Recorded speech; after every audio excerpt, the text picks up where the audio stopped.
right, I've got 6 o'clock, so I'm gonna call to order the Village Board of Trustees for Monday, August 19th, and we will start off with the pledge. Pledge allegiance to the flag of the United States of America, and to the republic for which it stands, one nation, under God, indivisible, with liberty and justice for all.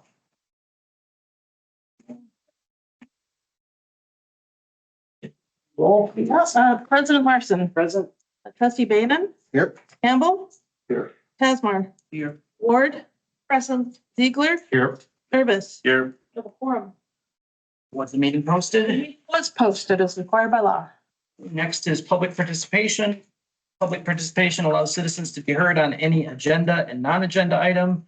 The public may also comment during the public participation section of each item.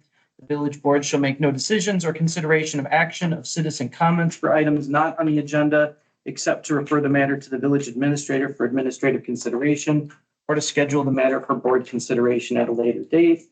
As per usual, if you have comments, please take the podium, state your name, and try to keep comments under 3 minutes if possible. Honey? I will start it out, I guess. Connie Irver.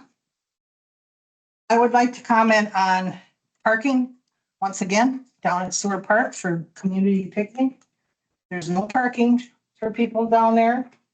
I have to walk with my walker across the grass, the whole field there, and that's uneven and bumpy. And you get to the road to go into the park. It's got barriers up and it says no public parking, but there's 20 cars there. So to me, no public parking means nobody parks there. Nobody, no public parking.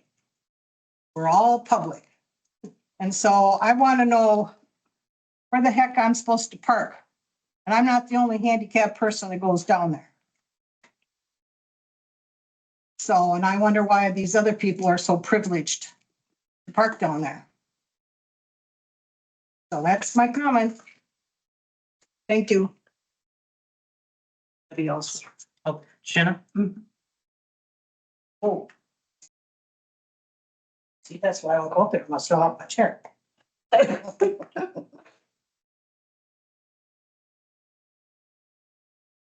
have 2 issues, and I love all you guys, even though you get frustrated with us because we have comments, but I have a couple more for tonight. I have 2 issues. I'm inquiring about the 2 lots, the vacant lots we've purchased or we're gonna purchase, wherever that's at, 100,000 I heard, but not really because we're gonna negotiate because he owes us money.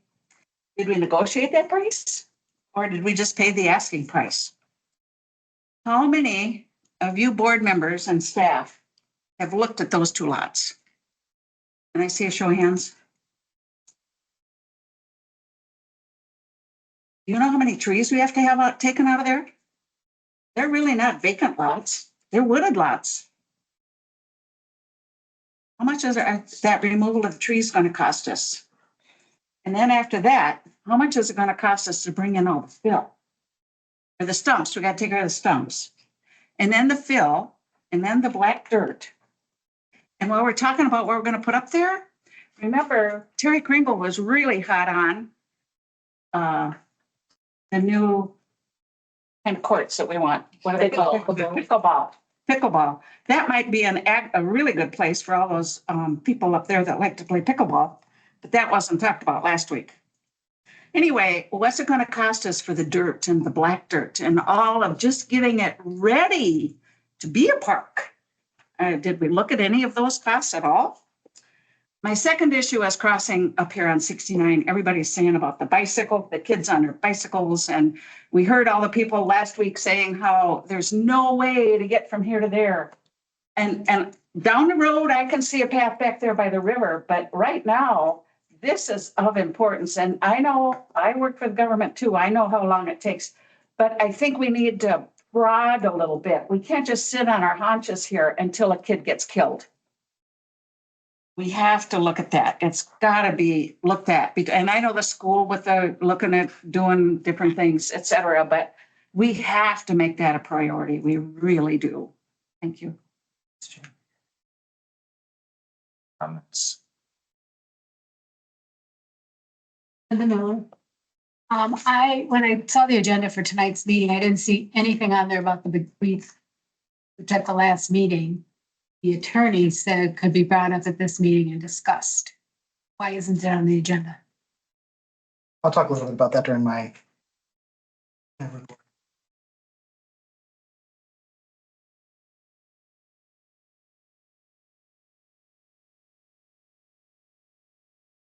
All right. Next is consent agenda. All items on the consent agenda are considered routine and will be enacted one motion. There will be no separate discussion of these items unless a board member so requests, in which event the item will be removed from the consent agenda, considered as the first item after approval of the consent agenda. Motion to approve items A, B, and C with A being updated. Second it. By Tony, seconded by Kurt.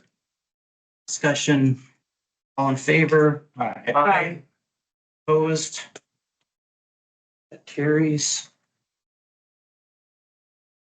Next is annual consultant review for the village forester.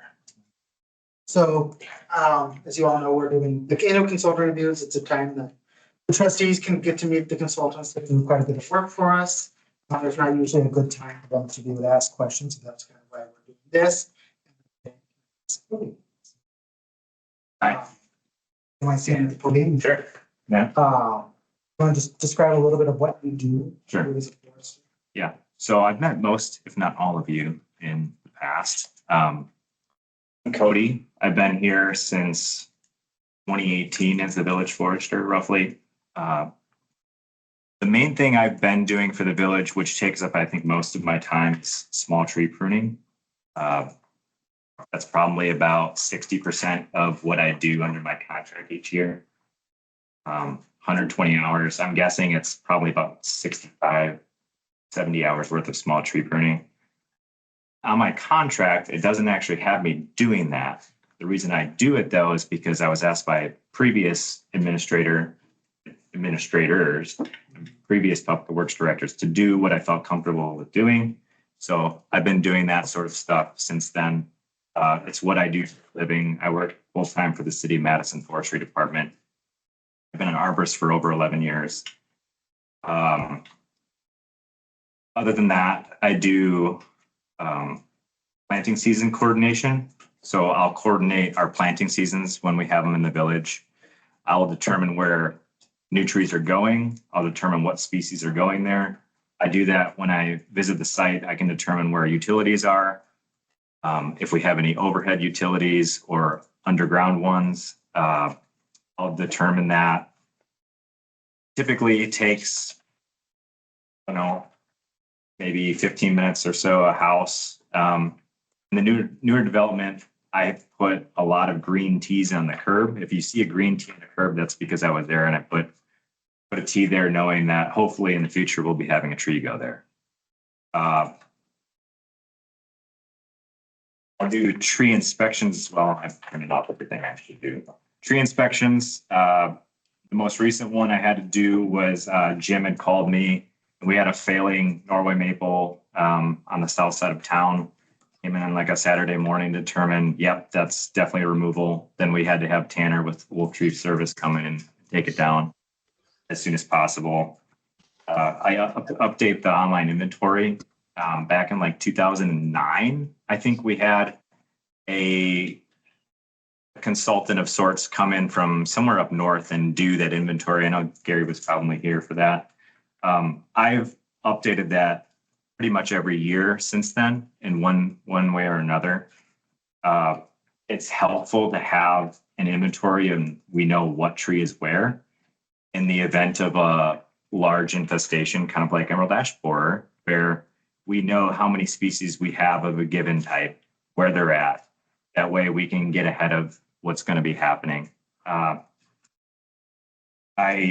coordinate the tree work that I cannot do physically for the village. So I handle the communications with Tanner with Wolf Tree Service, or if it's a big enough project, we'll try to get multiple bids, kind of a thing from other other companies, but Tanner seems to do a pretty good job for us, and he's always the cheapest, and he's local, so we continue going with Wolf Tree Service for that reason. I do the tree injections for Emerald Ash Borer every 3 years. So last year was our big year for that. I did 81 ash and then 3 American elms for Dutch elm disease. And I do that on a 3-year cycle. I was just telling Terry, pretty much every year I call companies within, I'd say 20 miles of here, and I pretend to be a homeowner, and I try to get what they charge for a tree to be treated. And every single one of them is charging more money per diameter inch, and they're doing a 2-year injection cycle. I'm doing 3. So I look at it as we're saving money long term. If we ever had to remove 81 ash trees, we're probably looking at like $200,000 or more. The average diameter of the ash trees that I'm treating in town is about 22 inches. So that's pretty mature tree. Since I started that in 2017, the average size back then was about 18. So each tree is roughly growing 2 inches for every 3-year cycle, which is phenomenal. When I'm crew leader for the injection program in Madison during the summer, we're doing about 3,500 trees, and we don't have that large of a step increase in our trees that we do here in town. So we're doing pretty well with our tree, the ash tree treatments. Another part of what I do is I respond to resident concerns. A lady on the southwest corner of town had called recently this past spring about a cottonwood that was dropping cotton. It's a nuisance, I get it. She was also concerned about the surface roots kind of growing across the top. I have to deal with things like that, inquiries, and then I relay that to both Jim or Gabe or both. And I have done small tree removals in the past for the village where I can pretty much just drop them from the ground, and then the village public works department will come chip them up or get rid of them somehow. When I do the small tree pruning for the village, I'll do most of that work in January, February, and March in the dormant season. That way I can prune all tree species because oaks and elms can't be pruned during the summertime. So I just do pretty much all of our small tree pruning then. We'll get random trees that I prune in the summer though, or like, for example, our May storm that came through and knocked down how many trees. I ended up pruning some small trees and then that were damaged, and I haul some of that stuff in my truck, the refuse that I generate, or I'll let Jim know or the public works director in the future where some of those piles are located, and then the public works guys come and chip it up. So in my contract, I would like to sort it out to where it actually says what I'm already doing for the village. Because right now, the way it's worded is it doesn't have me doing that, but it was kind of up to the past people. They told me just do what you're comfortable with, and I did. So some examples of small tree pruning areas that I'm working on every year are Barber Circle, like Mike's got a new tree out there. West Church Street, East Avenue, Jean. And then, of course, the Baker Woods development, I'm working on that. While I'm up here, I want to make it clear that with the potential to have more of the town developed, I would like to be able to meet with the developer and kind of go over what that looks like for the village to be able to get trees in our right of ways and have them hopefully cover that cost per home. Because right now on the west side of town, we don't have many trees out there, and I would really like to have that changed.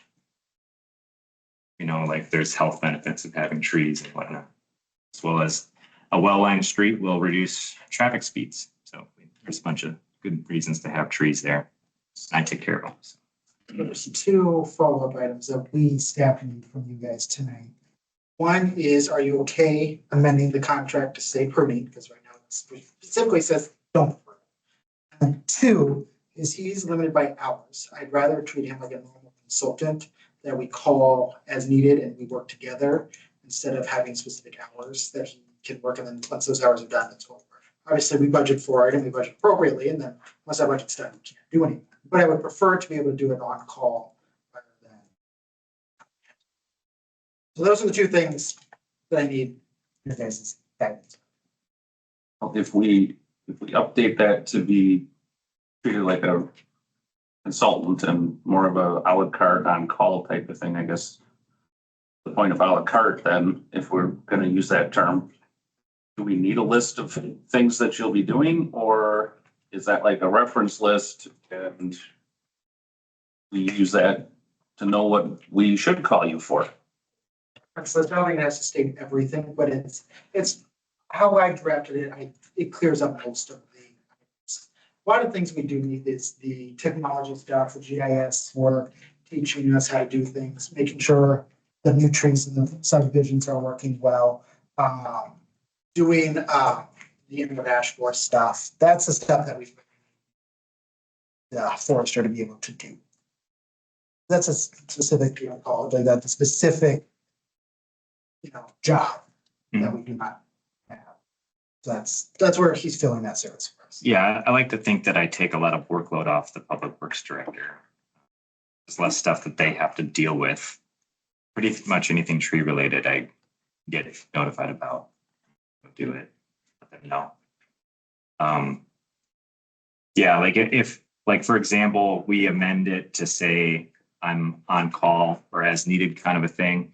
Gabe and I kind of talked on the phone, and like if I have a project, let's say I need to do small tree pruning this winter, I would basically get his permission beforehand. And then I would go do it. I'd say it's probably going to take me roughly 50 hours or so to do all this work. I'd say the small tree pruning that I do is among the most important that I do for the village. There's over 100 small trees that I take care of in town. It's probably more like 150, and which includes parks. I do prune trees in parks. We know that pruning small trees on like a regular cycle is roughly 15 times more cost effective than waiting until a tree is medium to large in size before we do anything to it. That statistic's actually from Richard Hauer, who's a professor at UW Stevens Point. It helps going to conferences where I learn talking points, but go ahead. So we can sure you're identifying which trees need to be serviced, for lack of a better way to say that. You do that in the first quarter. Yeah, roughly, I'm done with pretty much all my hours every year by Q2. And how long does it take you to go through the inventory since now you have it, right? Yeah, if I went through the entire inventory, that would probably take me 40 hours. It'd probably take me a full week. So I have to go do the site visit, measure the tree, assess the health, and then I have to input all that on my computer into the system. And now you're under contract for 120 hours a year, correct? Yeah. You do injections. Do you carry the licenses for all arborist activities? Yeah, so with the injections, I have to use a restricted use pesticide, and I have to have a license to buy that, which I have. Okay. So you're basically pruning small trees and making identifications of what health issues need to be taken care of. And then outside of that, you're requesting Wolf come in and take care of it. If it's a larger tree where it would require me to either climb it or use a bucket truck to do the work, I don't do it. You don't go figure out. That was my next question. Okay. Mm-hmm. So do you think you could take 50, 60 hours at the beginning of the year to use at your discretion first quarter to make an identification of everything that needs to be done, plus some of the small pruning? Yeah. Do you think that Public Works needs to be trained on how to do anything? Since it sounds like you identify, and then if you can't do it yourself, you have Wolf do it. Mm-hmm. So we're just, your presence here in your contract, basically, I haven't been here for 8 years or that. So you're taking the burden completely off Public Works, unless you need something chipped that, hey, it's in the street over there. Mm-hmm. That's it. Okay. And you can do that for 50, 60 hours if we did that first quarter? Yeah, small tree pruning, like I said, takes, it's probably a little more than half of my total 120 hours a year. Because I'm doing all of those, the new trees in town, you know, like I named like Barber Circle, there's I think 23 of them out there. Jean Street, West Church Street, which was a planting project in 2018. East Avenue was a planting project in 2017. And then there's random smaller trees kind of in parks that I do. And then the new trees on the west side of town too.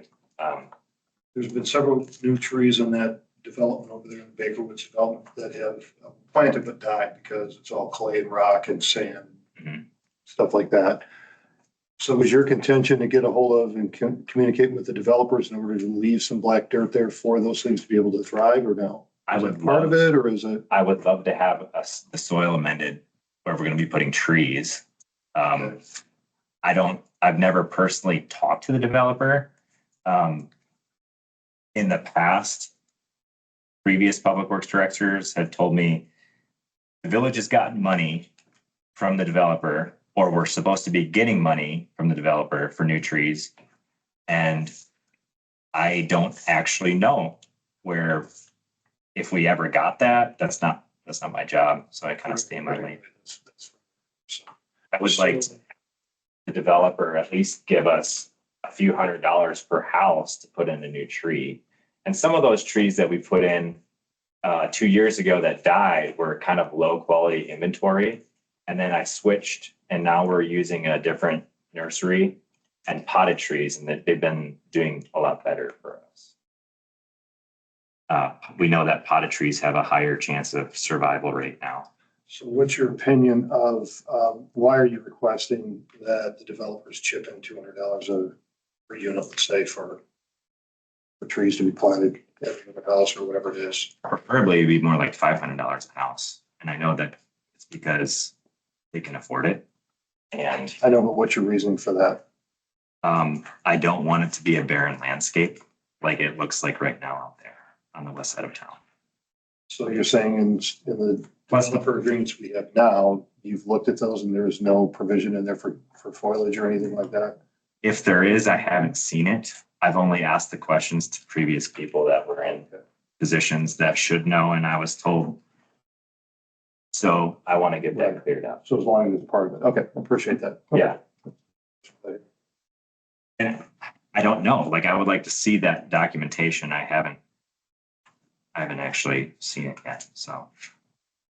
And the attempt basically is to coordinate the type of tree for the position it's going to be in for size and vitality of the tree, for lack of a better way to say it, that sort of thing, correct? Yeah, right tree, right place. Okay. And like when the development's being put in, it's easy to go see where they mark the utilities on the curbs. So I know where the water lines run in, or sewer, gas, what have you, and then I can adjust where the tree is going from there. I would like to have it where, in an ideal world, the corner house gets 2 trees and just your standard house gets 1 in front of it. Because that's a lot of curb space on those corner lots to have something going there.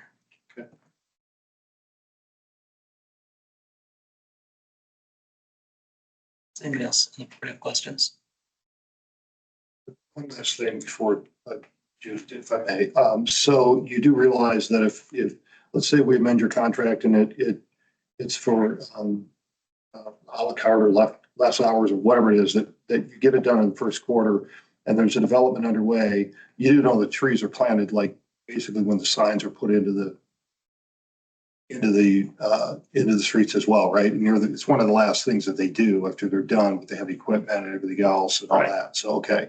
So if a development's going to be finished, yeah, I guess if you're just part of the process to make sure that it's added to the blueprints, if you would, of the development of, hey, here's where trees need to be spotted. Okay, I see. Okay. It's like what we're seeing kind of in Madison, and this is changing for us there. It used to be trees are always the last thought. They're always an afterthought. And right now, at least in Madison, we have a city there that's like really, really in love with their trees. And I'm trying to advocate for that here, or at least advocating for some trees here. Sure.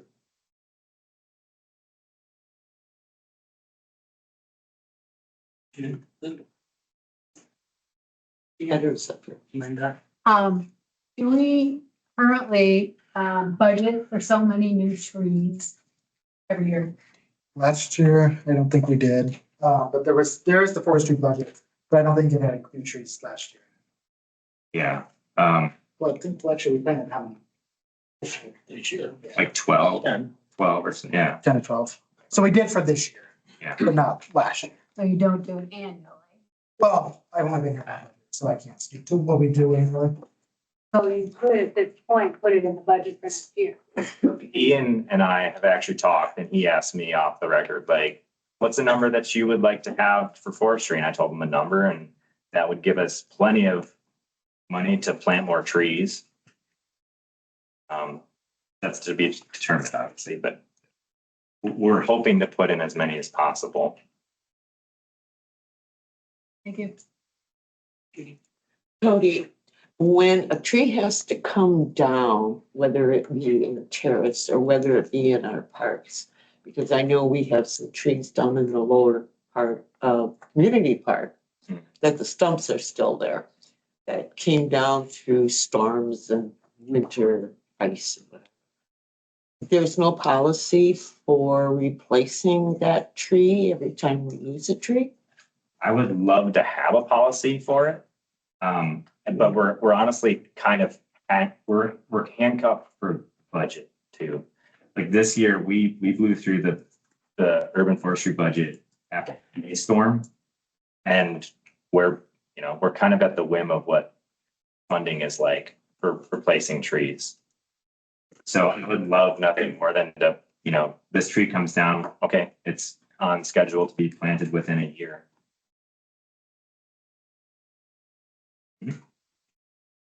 They want us to be a tree city or whatever. Tree City USA. Sure. So I would think that you should get money for free. Ian and I have been talking about writing for grants. So Ian, I know is we can have a conversation again, but I think he's well aware of the fact that there is free money out there to get, and he is willing to go get it. Okay. And I can help with that. I wrote a grant to the DNR 2 years ago before Gabe was here, and everything looked good, and I was ready to submit it, and then I was told we're not going to do that. Oh, Jesus. It's before Gabe. He's got it before me. Right. Brian, because they just posted they just opened the grant processes. Working with Brian. Thanks so far up at $8 for a grant, but we'll see. Okay, speak up. Working with Brian Wall, who is our tree rep for the DNR. I don't know what his title is, but he's the one who, for South Central Wisconsin anyway, kind of coordinates all the urban forestry and with the Arbor Day Foundation, with Tree City and everything.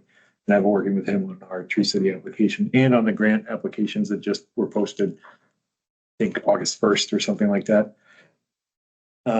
So yeah, so far I've put together a grant application asking for a matching grant up to 18,000 for a few projects. We can try doing that when I go and do the tree injections in 2 years again. Because it says any new project, well, every 3 years, it's a new project. So, what I would like to get. So, you all, for the 2 outstanding questions, how do you feel? Are you okay with? Can you state those again, please? So one would be, right now he's limited by 120 hours. Obviously, we're constricted by budget, but I would like to be able, if we need it to be 130, we can do it if that's what's in the budget. So we're not restricted by hours, we're restricted by what's in the funds. So we budget more appropriately each year.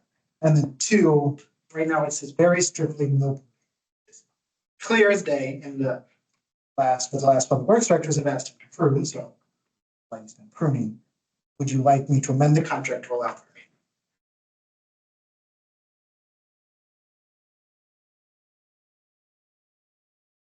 Yeah. That's what I do. Yeah. Is it not yes or no? And Yes. I will make it happen. Cool. What do you know? You did just state that 60 hours should be enough. For the first thing, but that's not enough for the whole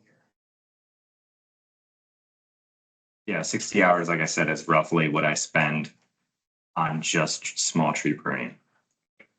I thought I asked you about identification and the check of the inventory and the duties that you're doing already right now in the first quarter. You said about 60 hours of work, but you're saying that's not the case. It needs to be more hours than that. Yeah, so I remember you asking with 40 hours, or I said about 40 hours to redo the entire inventory. If you guys wanted me to do that, what happens is I'll go and prune small trees, do that work. And then later on, I will go and update the inventory online from what I did too. Sometimes it's a package deal. Sometimes I went into the community park and did the entire inventory, and it took me 5 or 6 hours to do, kind of thing. Really, you're only asking for the pruning to be added to it. Pretty much. And with the rewrite to being a consultant, all work, regardless of whether it's pruning or not, and it's, itemized, all work needs to be pre-approved before you go out and do it. You can't just, it's first quarter, it's spring, I'm gonna go prune everything. You gotta get clearance from. Yeah. And so like before Gabe was here, it was always kind of hey, you have these hours, go do what you think you need to do.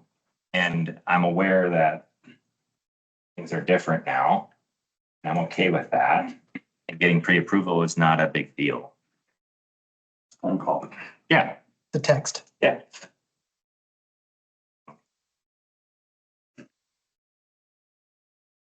Thank you.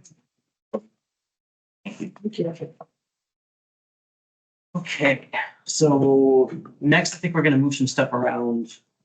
So first thing I wanted to do is go to item, is it 12D? So discuss and consider peer donation from the First Night family. Tony and I met.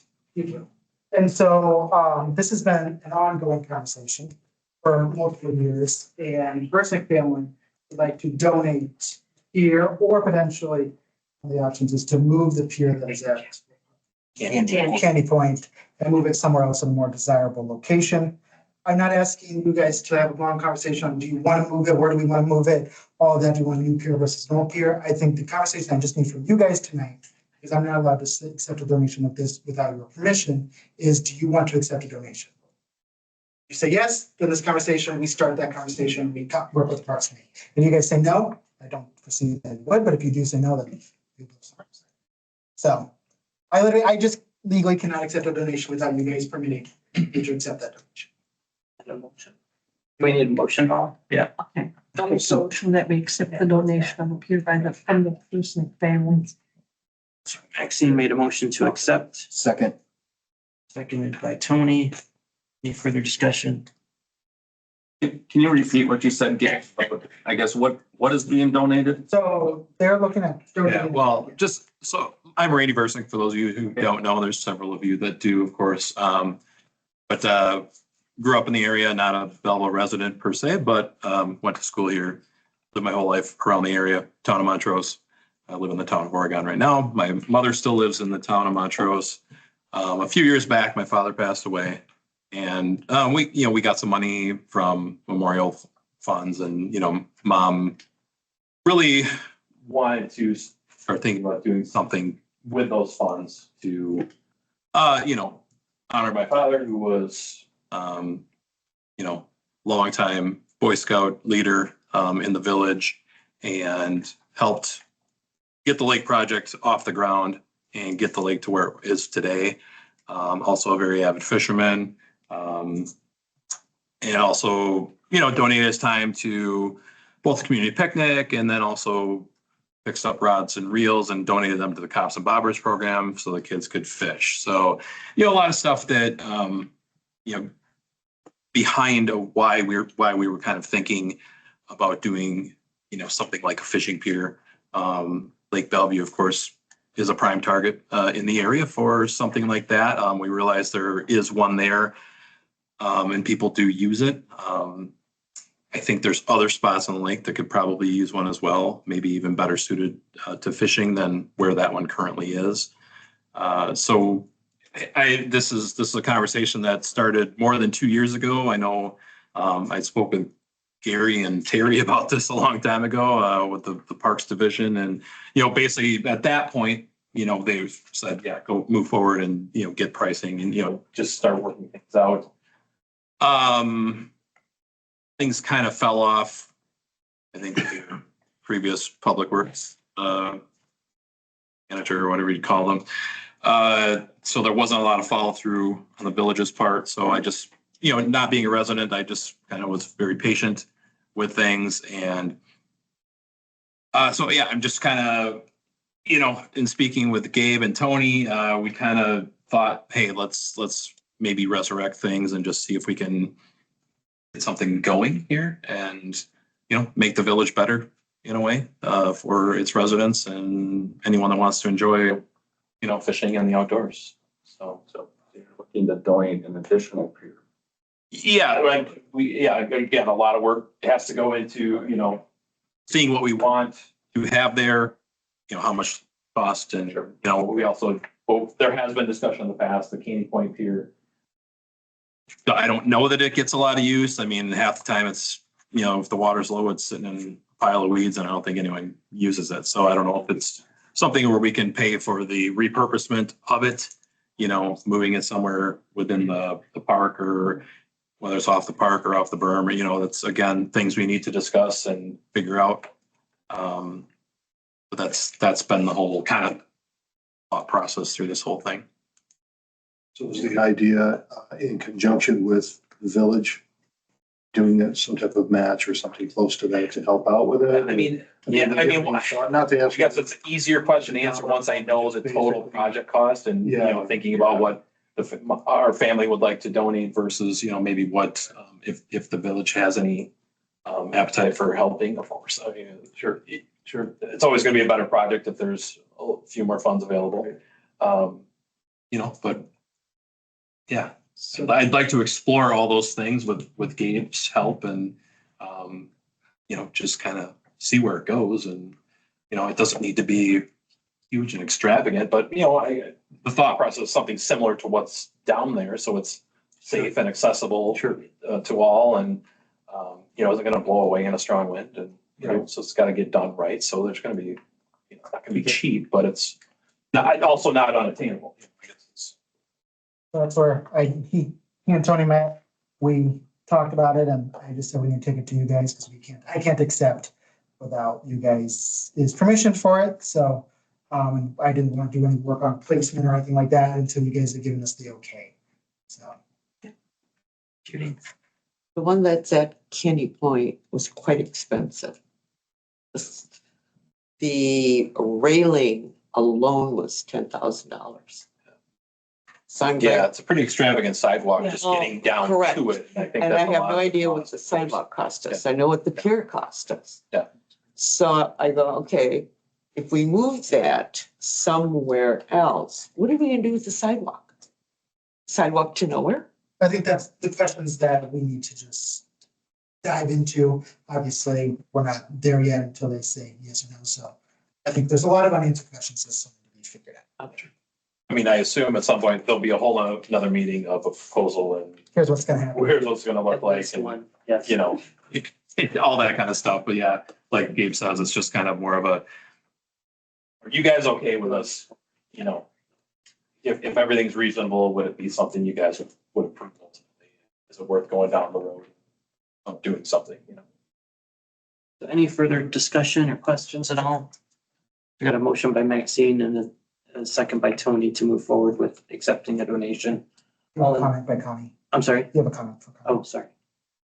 I'm hoping that you guys follow through this time. This has been going on for, I think, 3 years. 2 to 2.5. Whatever.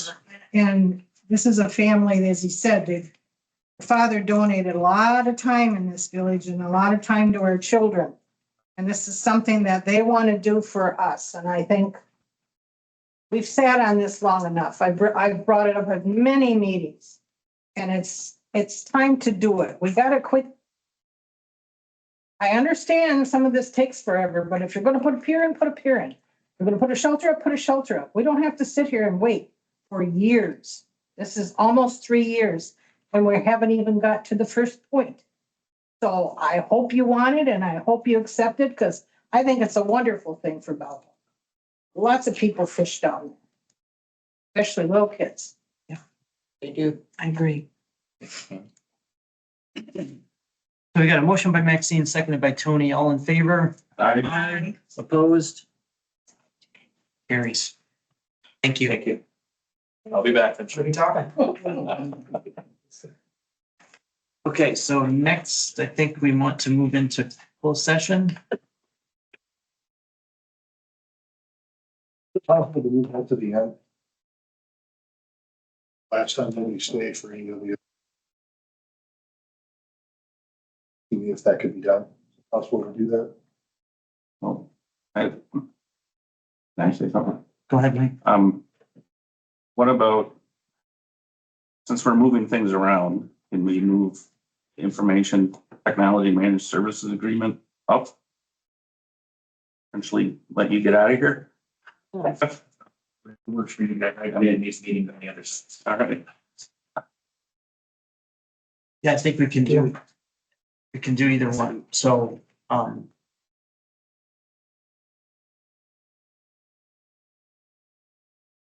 Technically, we're at number 8.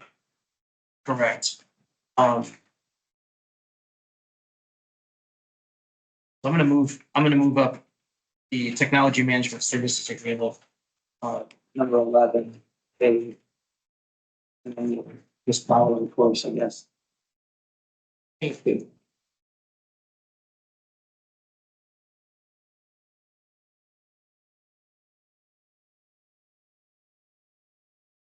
So through a long and lengthy planning process, the staff met 5 or 6 IT consultants. We've seen the RP, you guys approved that. And through that process, we came up with the solutions to be our next IT provider. There's a lot of reasons for the RFP and the need for it.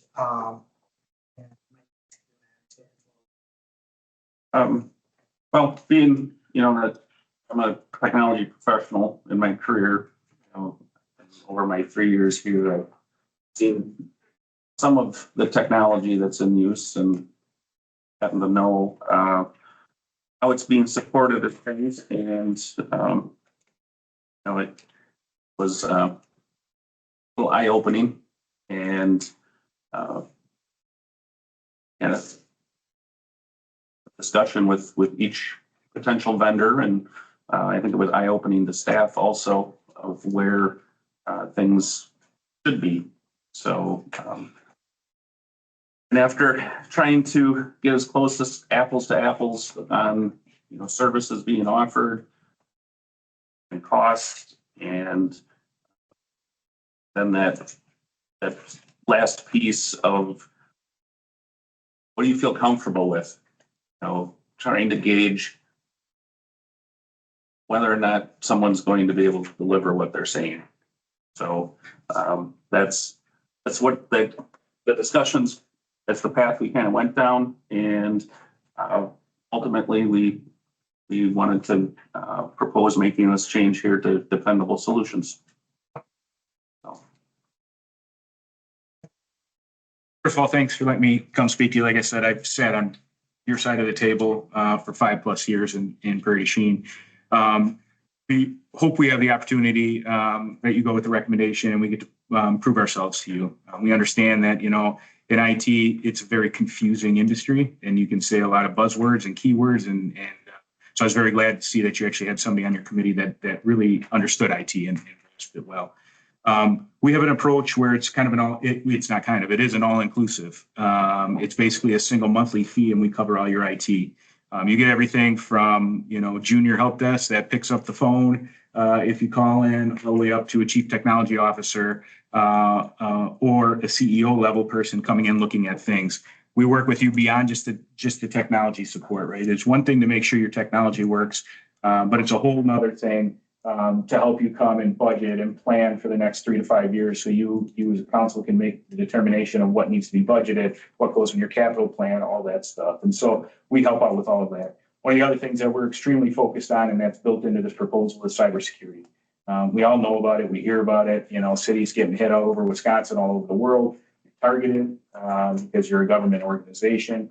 How can we mitigate the risk, right? And so we come in and figure out ways to mitigate the risk. Everything from training your team, including monthly trainings, to protecting the machines, to protecting, the spam filtering, all the tools you're going to need, and making sure Gabe and staff stay up to date with what needs to happen, even down to this level.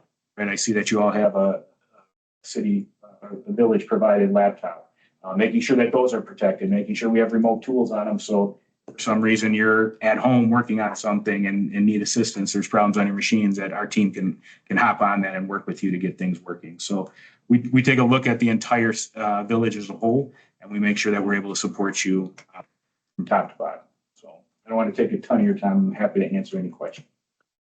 I guess for clarity for the board, it's important to know that this and correct me if I'm wrong, that this contract is for services. So essentially labor, some licensing, but it does not include replacing hardware.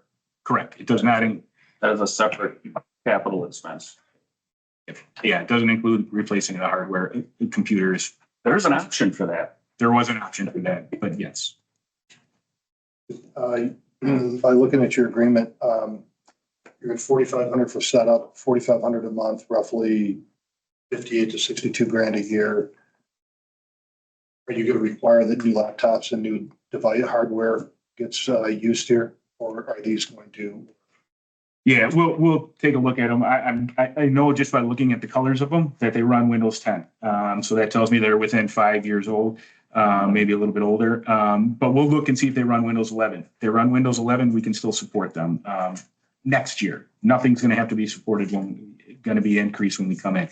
Now, if I come across an old Windows XP machine or something like that, there is, since what I looked at, but if it's not supported by Microsoft or it's a cybersecurity risk that your insurance won't support, we'll have those conversations of, hey, is there any way to upgrade this? Can we segment it? What can we do? But no, I came and I did a walkthrough, and it was very, very high level walkthrough, but a walkthrough, and we're comfortable supporting what you have. We'll spend, if you do the 3-year agreement, we'll spend the first 2 to 3 months going through each and every piece of equipment, making sure that it's supportable. We'll start developing our recommendation, not have to, but our recommendation for all the updates that you'll need, and we'll try to split that. Let's say there's 35 machines or 30 machines throughout. What we're going to try to get you on is a 5-year budget. So every year you replace 6 machines or something like that. So we'll help you come up with that. Obviously, the police is a little bit different. We work with police departments, right? We know they got the tough books and the things like that. They might be in a little bit different cycle, but we'll work with the chief of police and your other department heads, making sure that we're following the path that they need to be on. We'd like to develop the 5-year budget because it's a lot easier for us to come in and, let's say, there wasn't a lot of snow, so maybe you have some extra money left in the budget and you can afford buying 2 extra computers, start sliding things around if we have a 5-year budget developed. So we like to be as proactive as possible. But no, we're not going to come in and say, hey, you have to replace this. And then the other nice thing too is I'm not going to sell you the hardware. I'm going to go and I'm going to talk to multiple vendors, get you a quote, get you multiple quotes and say, based on our recommendations, here's what we think is best. So I'm not making money off the hardware either. So even when it is time to replace it, we're able to be objective and tell you what to get. To that point of like the computers in front of us, the police station just had their computers, except for the squad cars, replaced. Village Halls had theirs replaced, I think it was last year. And these actually sitting in front of us have TPM 2.0 and are running Windows 11 already. Yep. So I would expect minimal in the next year of machines that are like, we should replace these. Yep. So. I see in your contract you had a start date of on or about September 30. Is that your choosing or ours? I think it's September 1st. September 1st, we just plugged in a date. Okay. And looking at that, you got $4,500 plus 4 months, you're looking at about 23,000. Has that been budgeted this year? We have 7,000. So the rest would have to come. You good with the start date of January 1st? We definitely could. Well, yeah, I mean, if it's something that you guys decide, we definitely can take a look at that. Have you looked at any of the hardware, software things that we have so far? A little bit, yes. Yeah. Is your opinion that we are at risk right now? For cyber risk, yes. Some of the things that I saw and I watched, when I come on, I watch things without people realizing I'm watching on purpose because it helps me assess cybersecurity assessments. And I could see that there was some things being logged into that didn't have multi-factor. I could see there was some things being used that weren't business grade. So yes, I would, and that was just really high level.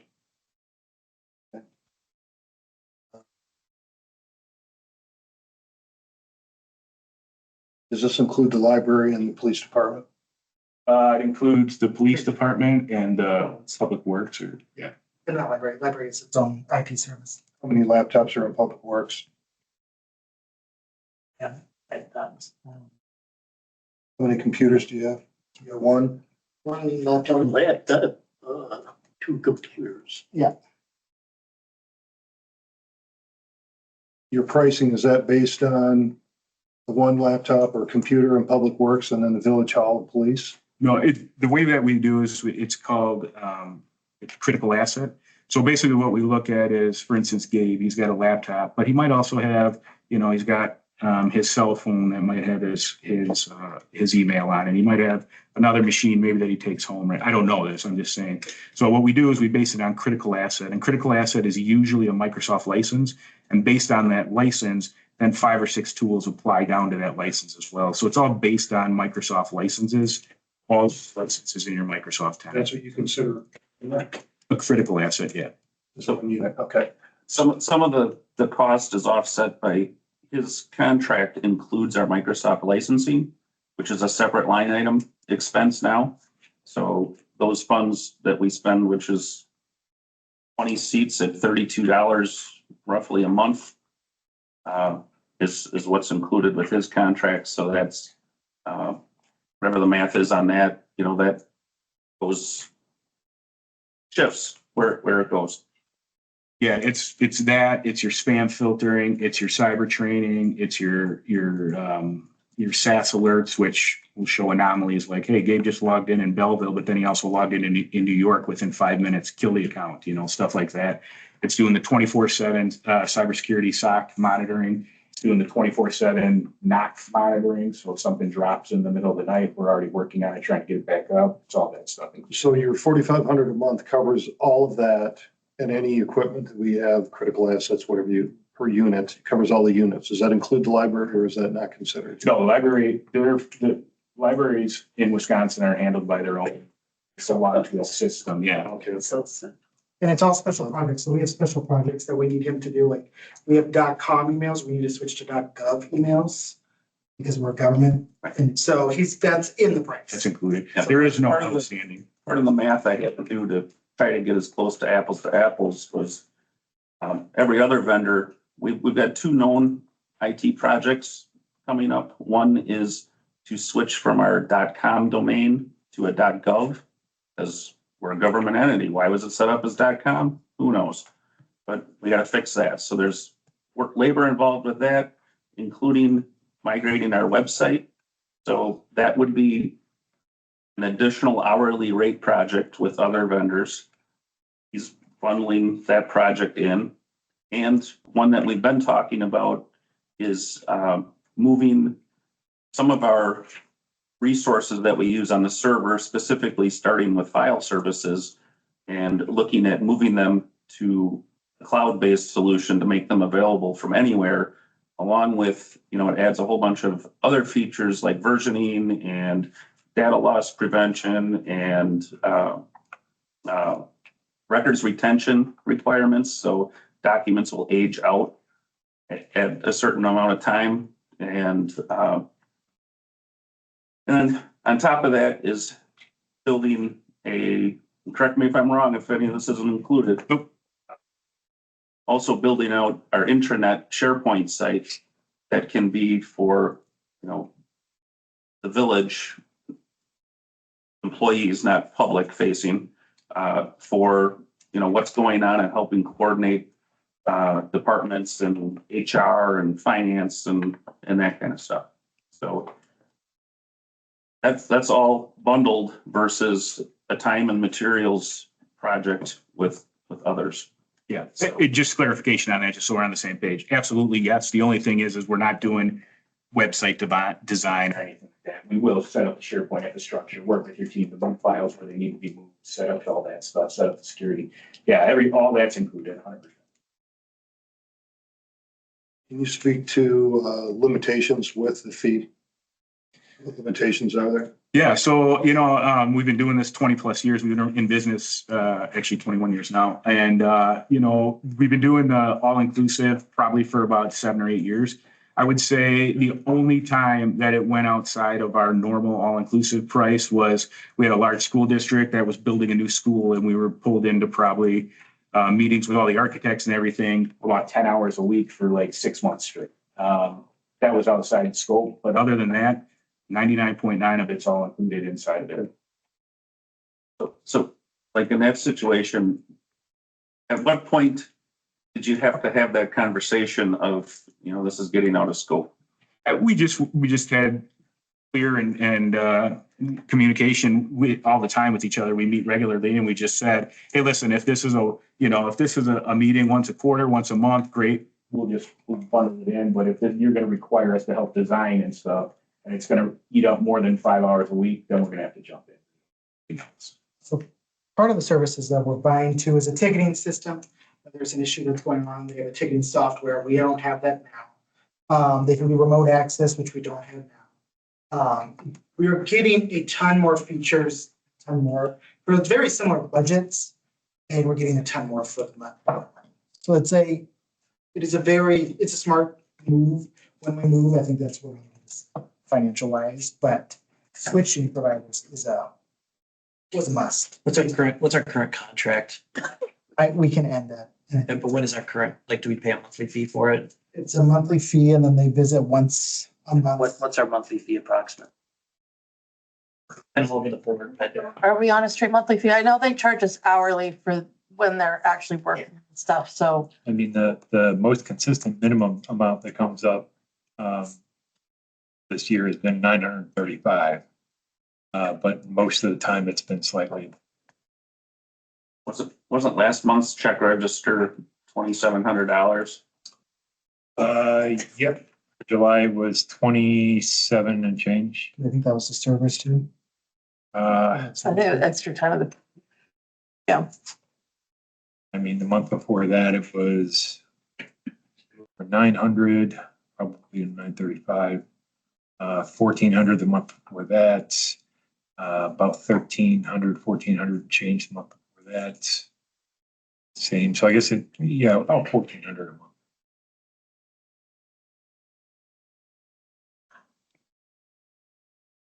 The thing with our service, we encourage you to call us, right? It costs you zero to call me or zero extra to call me. So you're paying the same thing. So we tell you all the time, call us. We want to be proactive. We want to help. And we're monitoring all the time too. So there's a lot of times where something might happen in the middle of the night that Gabe would find out just because we emailed him and said, just so you know, your server had an issue, we fixed it, and it's resolved. So we're trying to be as proactive as possible. So we're fixing things and it's not affecting open hours with the village.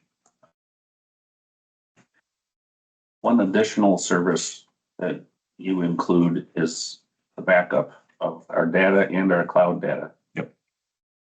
Which, based on whether or not we're even getting that now. So there's a fee with that, so.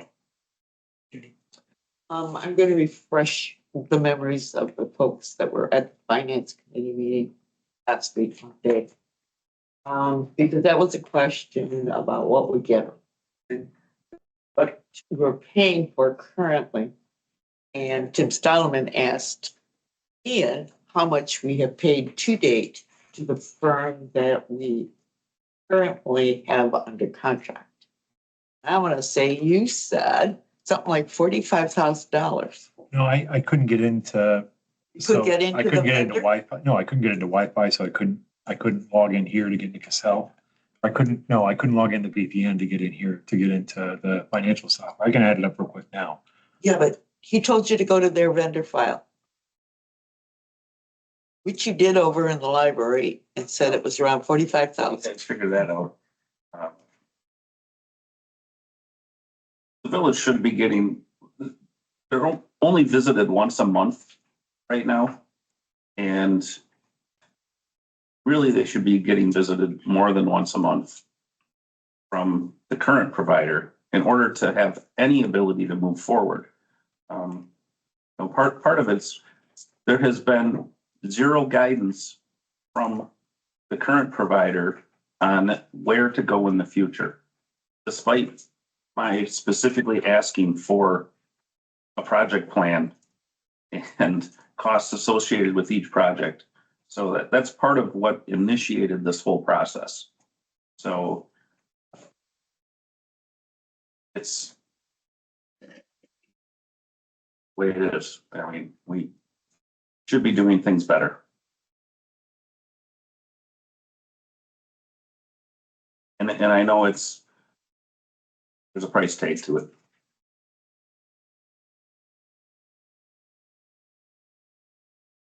So I mean, if you're looking at monthly costs, $640 a month in licensing alone helps offset some of those numbers if you want to start adding it up. yeah, just paid to Land Tech through the end of July was just under 10,000. 9,987.50. That doesn't include licensing. Or we're talking about the total budget this year is over 23,000 spent out of 30,000 budgeted. Of course, then again, I will say that everything in previous budgets was kind of everywhere, and we didn't really budget appropriately for it, so there's no way to kind of know. So the 30,000 budgeted was, best estimate. Yeah, what did PD spend last year?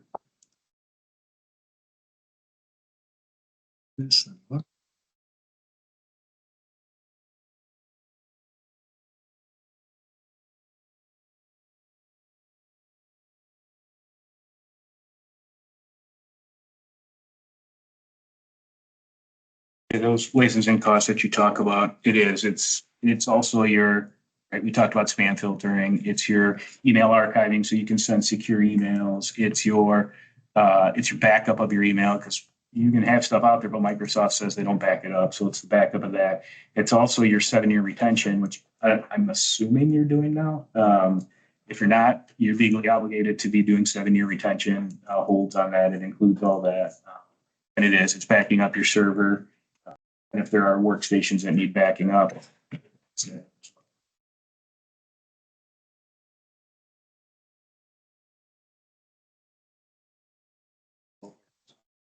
I'm trying to get there. We switched numbers, and that's one of the ones where it was something that was contained in another line in PD. So I've got some revenue.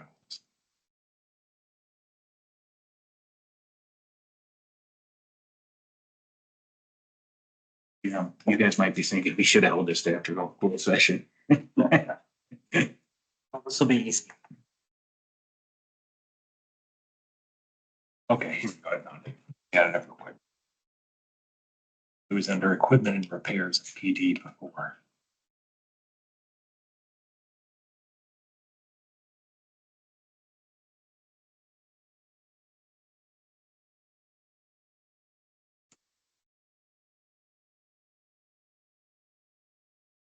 Out of the 6 that were interviewed, including our current provider, you guys actually landed in the middle on a 3-year projection of what costs would be.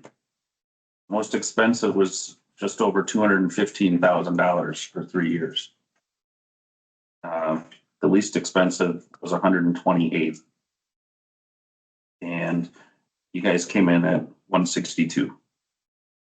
128, I don't think included licensing. Nope. Well, no, That's a I added all that back into, did my best to add the costs back in where they needed to be, or added a service that wasn't included and all that, so.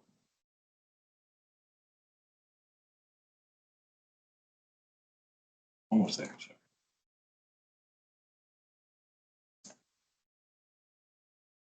Right.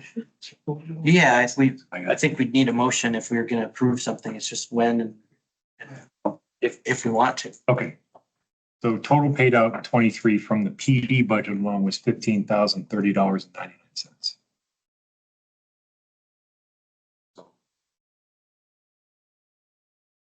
That's for a full year or 6 months? 1,000 a month, right? This contract's an extra 1,000 a month. This, well, according to 4,500, 30 for the village, and tech and for that, right? about $2,700 more a month. Taking all into consideration. Did you add in the Microsoft licensing? No. So that's another $680. Yeah, And a service we need that I don't think we have is backup. And that could be, I don't know what that is because I don't know how much data we have to protect. But the one vendor estimated, what was it? It was a lot. For 3 years, it was gonna be $43,000. Back it up. about $2,000 a month. Over what we currently pay. If I factor in the You're Microsoft. looking for us to approve this right now? I'm looking for you to approve. We have it in the, I have it budgeted for next year. I'm looking for when do you want to approve it for this year? Or do you not want to stick with Antec for the rest of the year and start January 1st with the, that's what we're looking for. Usually best practice if with IT is when someone leaves, they leave immediately and they're done. You don't let them snoop around or take data or try to fix what they should have been doing for years. I mean, that's the general best practice. I would agree. They have the keys to the castle. How much would be left over if it started September 1st in the budget? If I'm being honest, whether it makes people feel better or not, we're gonna go over budget this year. So we're gonna go. Out with the IT. If we stay with Land Tech through December 31st, we're gonna go over budget. I don't know by how much, but we will go over budget. Like I said, all this stuff was parceled, like I had to go digging into PD line item. All this stuff was kept separate in different departments for so long, just not really being accounted for, just put in a bucket. And so I know some was in clerk operations for up here, PD equipment and repairs. I know Public Works had it in utilities. And so we just combined all of it into one line item this year so that we could actually track what we spend. And this year we're at 23,000 change out of a 30,000 budget number. That was honestly a best guess. And that was 6 months in. So what we were going to budget is going to be similar to what we have budgeted for next year.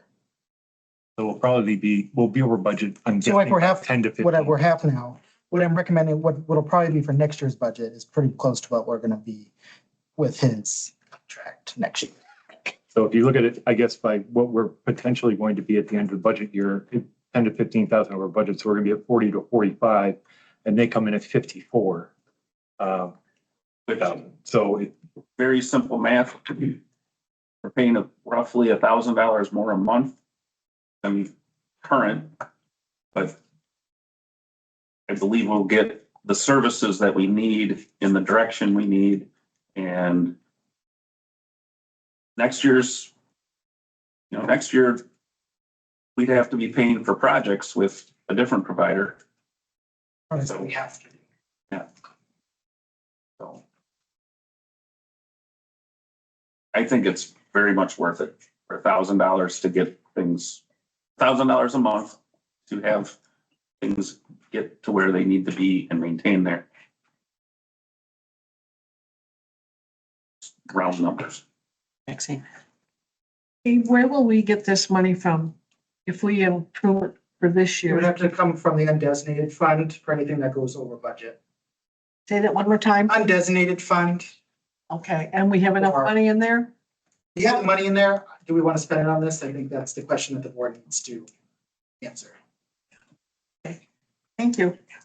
We respect whatever decision you make, but I will say the advantage of if we start soon is we're able to come in and start doing that analysis as well. So that if there are, hopefully there's not, but if there is a capital expenditure or something like that for next year, we can help you plan for that so you know about it when you're doing the budgets in, I'm assuming probably October you do the budgets. So the budget's already drafted, sending it to our financial advisor tomorrow. My other question is, for $4,500 onboarding, if I'm able to budget for it next year, would you be willing to push it off to January 1st? If not, that's fine. To earn your trust and earn the village's trust, yes.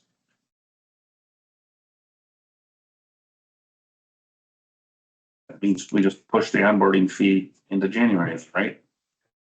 Provisions on the land tax. I already made them aware that I was bringing another provider to you, so they're already aware. And they're willing to do the offering process. What's that gonna entail in cost? That's the $4,500 for Land Tech will end up charging, Antec, what, they'll end up charging us for. You said. whatever their hourly is. But I don't know what the onboarding process looks like for. Yeah, I mean, honestly, that email I sent you with questions, if we send that to them and get most of those questions answered, that will be all we need. So maybe honestly, an hour or two of their time, just answering some questions for passwords and things like that. This launch, I'll make a motion that we go into, Yeah, I don't know that's where I'm listed. Well, I'm just saying, we have the contract, right? We don't have a contract.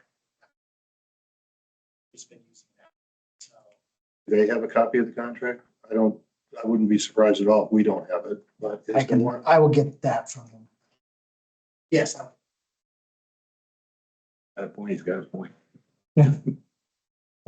I'll make a motion that we enter into a 3-year contract with Dependable Solutions effective September 1st, 2024. That is outlined in the contract, and to delay the onboarding fee of $4,500 to the 2025 budget. I'll second that. Okay, so we've got a motion by Gary, seconded by Maxine. Any further discussion? I'd like to see the numbers on the offboarding and the contract prior to, just so we don't have an obligation. well, they're gonna charge us, I'm sure, and they're really nice. He's recommended probably 2 hours from that, so $200. I want to see the documentation, not what if, kind of sort of maybe. Contracts are contracts.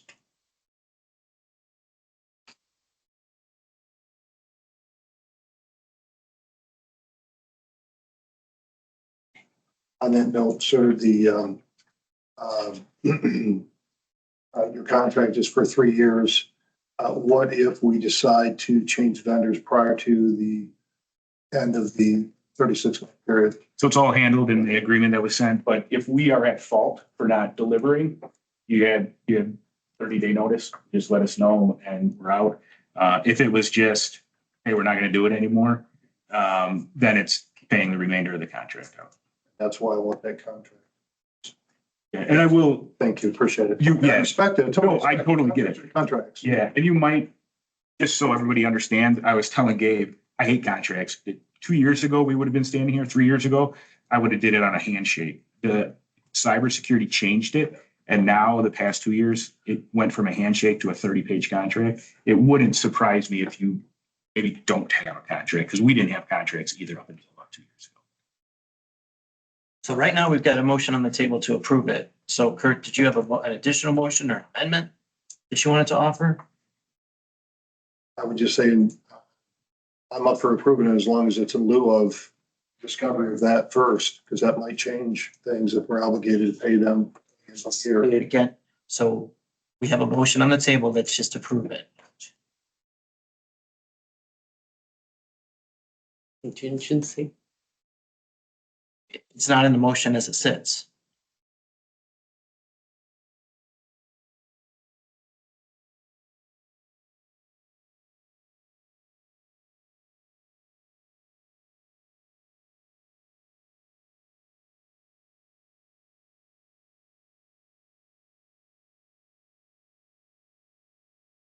I'll make a motion to amend the current motion to make it contingent on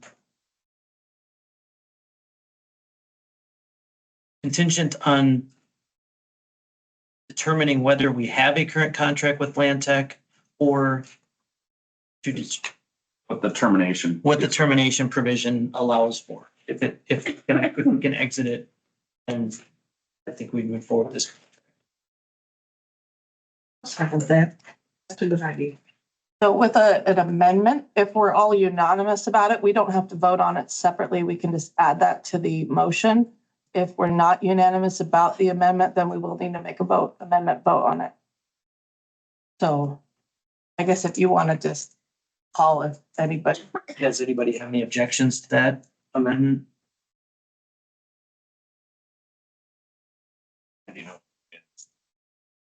Because he asked. Come on, Ian, help me out here.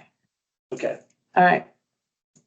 so now we've got a motion that's basically to engage as of, I think, September 1st, delaying the onboarding cost to January 1, contingent on confirmation that we either don't have a contract with Atlantic or that there's an exit provision that allows us to start in a timely fashion.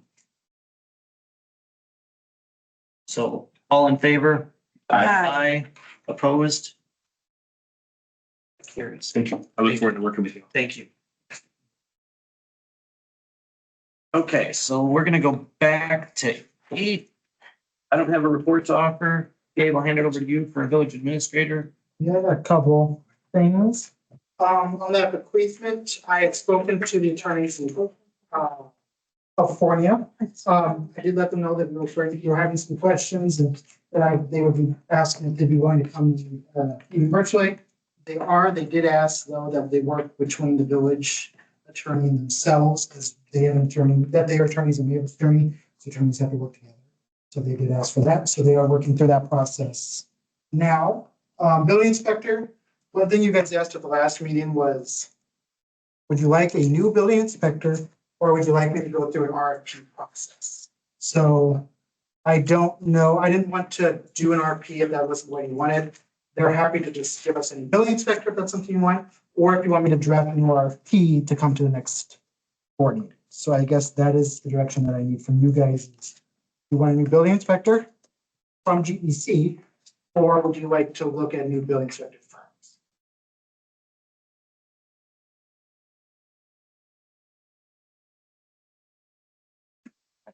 I'd like to see us look at different firms because I'd like to see us get a little bit more coverage.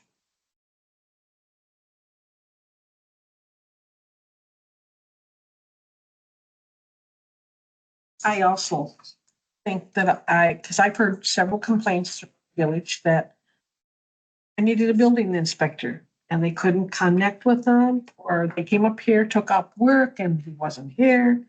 So I think we need a building inspector that's easy, accessible, and is here when people need them. Is that a new building inspector or a new firm? I think probably a new building inspector. From GEC?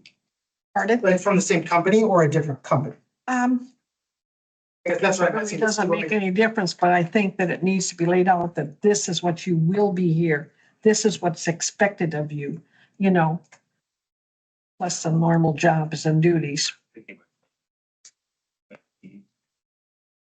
I don't Gotta think. keep in mind too, what we have for a budget to do. Exactly. So if we go with somebody else, it's gonna probably cost us more too. We don't know that. What are we paying right now for the building inspector? So right now, we have a contract where GC basically sets their own prices and we, until September 1st, anyway, we adopted our fee schedule 10% greater than their what they charge us. So we don't, unless we specifically ask them to work on a village project for which we're not going to get reimbursed by any permit fees, there is no charge to the village for the service. But if we do, let's say we ask them to go do code compliance or something, then it's $85 an hour, which we haven't done all this year. If I'm not mistaken, the spend was about 50 to 60. Something like, it really varies quite a bit depending on the building permits that come in, what the type of building permits are. So, I mean, 50 or 60, we'll make 55, 65, depending on, or whatever, depending on, What we paid them last year. look it up.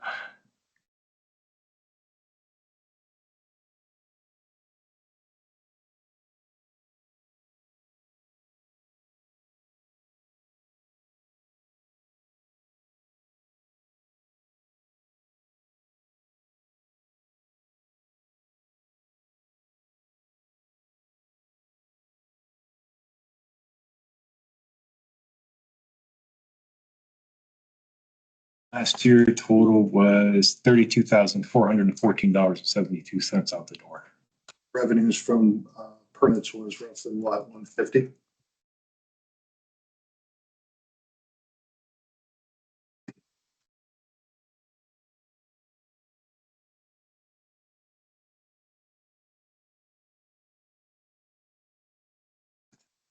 That works really slow for me. It's not Wi-Fi. This, I'd like to know, are we expecting him to be here more hours than what he is now? That's gonna make a difference in the cost. I think we want to talk about this because there's two parts of the inspection, right? We've got the building inspector and then we've got like a residential inspection. 34,050. And residential inspection, I think, is where you were talking about, we're getting, complaining about the timing. Right. What did you say, Gabe?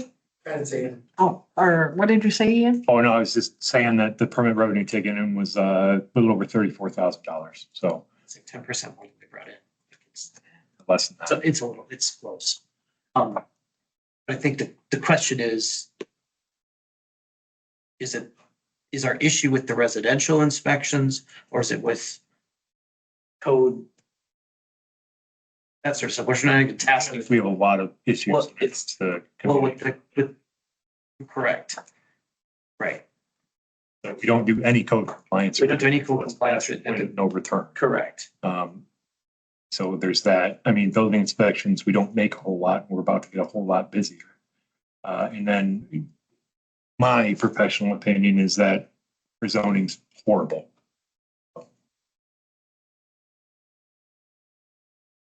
property that has 5 kids in it with the front door boarded is still boarded. And there is no step you walk off. So I mean, I continue my opinion just because this is one thing that I get worked up about is that I don't know that Chris is the problem, our building inspector. He lives around here. He's very familiar with the community, but as with a lot of things over the last few years, village, nobody's been holding him accountable on our level. The work he's done, he's just kind of come in, done whatever works on his desk and left. And there's been no exchange of what, expectations have been on our end. It's just been, okay, building permits are getting inspected. Nobody cares, move on. Where there's no conversation about really level of service or any of that No kind of stuff. follow-up. Sorry? No follow-up. No follow-up. Yeah. Yeah. And I don't think anybody's broached the topic with them. So I think, there could probably be improvement on some issues. If it's just being actively managed on this end. And then, So would a conversation at the next board meeting be more efficient to have kind of go through all the stuff, what's being done, what's not, give you a better picture of it before you make a decision on whether or not you want to do a new building inspector, or maybe it is more hours or something like that, or different expectations and try this out. Or maybe it is just completely throwing the panel and just trying to, I think personally, let's have that conversation next week. Go through everything that's currently being done. What are our expectations? Try it out. And if he's still not meeting them, then yeah, it's done. But if he's not being held accountable, which he hasn't been for many years, is it fair? He still is a community member. Give him the benefit of the doubt. Or we're done. All right. How much work is it to get, say, 2 quotes or 3 quotes from another firm? I mean, GEC being one, and then maybe 2 others, just to spread it around some, I guess. I mean, I don't know if I want, it's good to have some competition also for our business. I think we need to define what we're looking for before we. And I think that's the hard part that I'm struggling with. I mean, and I'm not, I absolutely want the kind of the best price we can get, obviously, but these are also pass-through costs. This isn't like we're budgeting 75,000 and we're gonna be on the hook for it. It's, we're passing through what they charge us, so it's a little bit different than other things as it relates to that. I also think it doesn't sound like we've given them a great opportunity because we haven't provided a lot of guidance.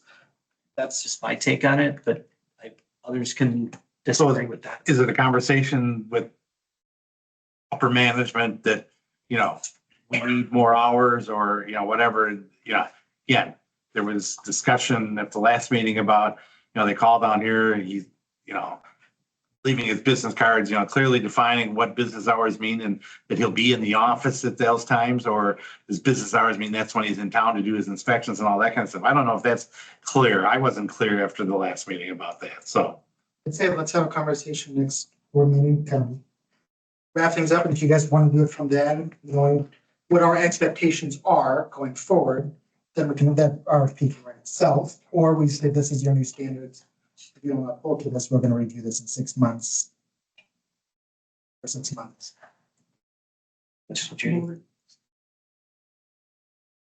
You need a motion for that. That's good enough guidance. So that gives me, Terry has something. Oh, I'm sorry, Terry. Been trying to think of what the problem has been, my problem has been with this company in the past, and I can't come up with it, but to me, what has not happened well is code enforcement. we don't have it. That's why it hasn't happened. But question goes back to what you just related to is have they, what are they told that to be doing and not to be doing as far as code enforcement is concerned? And that was one of my biggest concerns previously. Code enforcement, like I mean, Jeff mentioned, this is, you know, the building inspections that pass through. Code enforcement, we used to have money in the budget. There was a line item in the budget that got taken out. So that's not part of their regular duties to do the code enforcement like we did several years ago, where we divided the town up into 4 quadrants or whatever, and they went around and worked specifically on those areas of town. So. But that is a budget item. It's not We a. have $1,000 in the budget for this year that we haven't touched yet. Okay. But the way that it's set up, it's kind of a double-edged sword because that is directly out of pocket for the village. We do code. Right. It's kind of like when you think about PD and you know, speeding citations. I mean, we can't count on citation revenue to cover the line item because that's just unethical. Then you're just writing citations to create revenue instead of writing citations as a tool to compel code compliance, which is what it's supposed to be. So I don't know. I mean, we definitely need to be doing them. I think we just need to revisit how we look at it. There's a structure for it right now. I think that's to Terry, to your Right. point, like even if there's money for it, we haven't given them any guidance. So it's like, what do we expect it? We're gonna get out of it. Like even if we had a budget for 10 grand, if we don't tell them what we want to do, we're not gonna get anything. I don't know where it got lost when I get what Jerry said, is we used to have. Yeah. Inspect, you know. Right. Yeah. That conversation on the next board. Yeah. Denise, Did you have a question? Don't these people go to school to learn this, building inspector? Learn the codes and they learn, Yeah, I mean, It's like there are it's- classes and there's continuing ed, but the vast majority of building inspectors are retired tradespeople. So I know that Chris was a plumber before, or still is. I will say with the new development that's going on, being in this business, I did talk to Dave Garaths, who was their inspector prior to this gentleman here who I've never met. And when I called him, he had 2 other municipalities down around Janesville, town of Harmony, which is a huge development area. And my question to him was, with the houses being built, how many did he physically go through? And he basically went through one house in Baker's Woods and stamped all the other permits as being complete. And there were issues that neighbors had to spend extra money, shoddy concrete, flat work, support beams in the basements, and so forth. So definitely discussion needs to be made with regards to parameters of what's expected. And that was a different guy than this guy, so that's worth. Also, I think code compliance fees could be put into permits.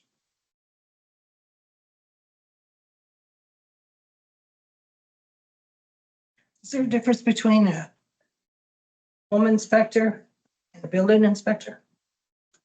A home inspector, a building inspector is more for construction. Is it done properly?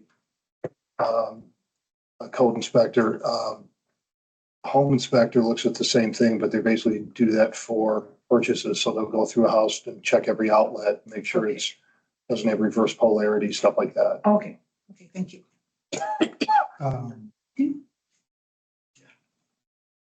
Do you currently have a contract with GEC? I think we have a contract that has like quotes their rates, yeah, but it's not, So it doesn't identify what they're supposed to be doing for you? I don't know that that's accurate. I'd have to look at the contract. I mean, I think it, oh, I guess I'm not, Well, I'm just wondering if they're fulfilling what's already in the contract or not. If you've got, like with Cody, you're gonna delineate things he could. I don't know that it's that detailed as to how it works, but that, I mean, you can certainly look at the contract to verify it. I think as it relates to code compliance, I don't think we're even asking them to do anything other than there would be a rate for it if we were doing it. I don't think the village is asking them to do it. Youth apprentices, Stephen Recker are doing a great job. Really proud of that. Hopefully in the budget, we have one more for next year to do marketing. Something the board asks of us. And I've been doing some coffee with the administrators. The last one went very well. 6 came to ask me questions, so new people came, so that's a really good turnout. And then the next one will be done in the evening to be able to allow people to. Just going. Oh, yeah. Which officers? Yeah, most of my report is in the memo, but I will just once again publicly thank the election inspectors for the fantastic work they did last week. It's a long day, but they're awesome. Yeah, Ian. We've identified some things that we can do a little bit better for November. We're looking forward, that election's only 11 weeks away, so we're looking forward to doing it all again. I will be doing some outreach in the community about elections and specifically accessibility devices. I have a thing set up for the senior center at the end of September, and I get also at the library, just kind of like an Ask the Clerk kind of thing. I think the more that we can show people that elections are not that shrouded in mystery, the better we'll be. And finally, I mentioned it in my memo, but once again, I just want to point out that anytime the communication wants to be had to the board or to any committee, you can send those to the clerk's office in writing, and we're happy to read those to the board, which is our statutory obligation, so that if you can't make it to the meeting, your comments can still be heard. And so I really want the public to know that we're here to provide that service. That's all I've got. Police report? Bill was on earlier. Just a brief note for the last 3 months of what the police department, some of what we've been up to, assisting other agencies, taking crash reports, calls for service. If there's any questions, I'd be glad to try and answer them. Questions for Bill? Doesn't sound like it, Bill. Thank you. Thank you. Thank you. Item 11B, it looks like, discuss and consider Belleville 2025 to 2029 future ready strategic plan. So one of the things the board asked me to do was to draft a strategic plan. One of the things that when I first came here, noticing is it's hard for me to give staff direction when I don't have direction from you all. And it's hard for you to give direction when you don't necessarily know exactly where you want to go. And that's kind of that bad trade-off. And you've also had a lot of needs over the years and stuff like that. So that's why we decided to draft that strategic plan to kind of help guide the next 5 years. Obviously, this is a livable document. Things will change. Things will become top priorities.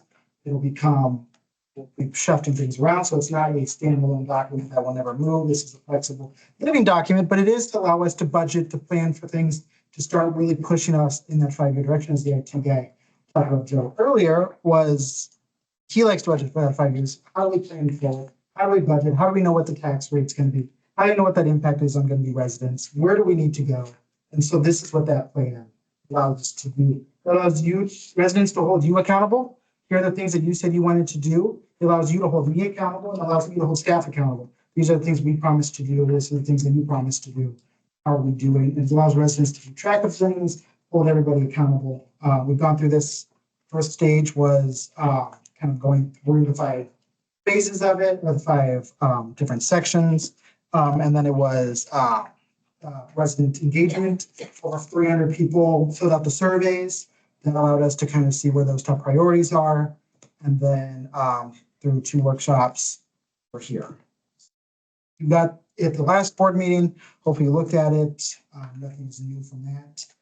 And allow us to start planning for the next 5 years. And the budget, this year's budget and this year's capital budget is built on what you guys have already provided. We've already started the budget process based on this. How I operate is now being based on this. Like, this is being woven into everything that we do, which allows me to do also more data management. I like looking at the numbers to know where we're going, what are we doing, how do we hold each other accountable, data-driven decision-making. This allows us to do that. Like I said, it is a decision-making guide. I'll make a motion that we approve the Belleville 2035 Future Ready 2025, 2029 update. Second.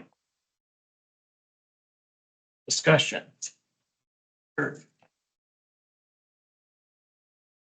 What, did you take a look at the 21 to 41, 2141 here to, It's a comprehensive plan.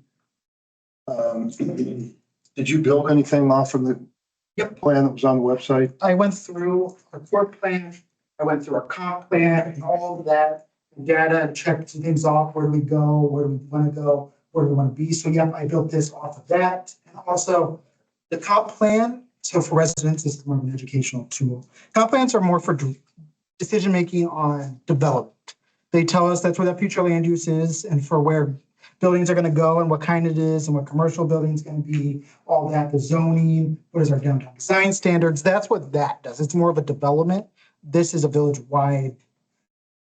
It's like a community development or comp plan says, these are the things you want to do in a pretty world. Let's do it.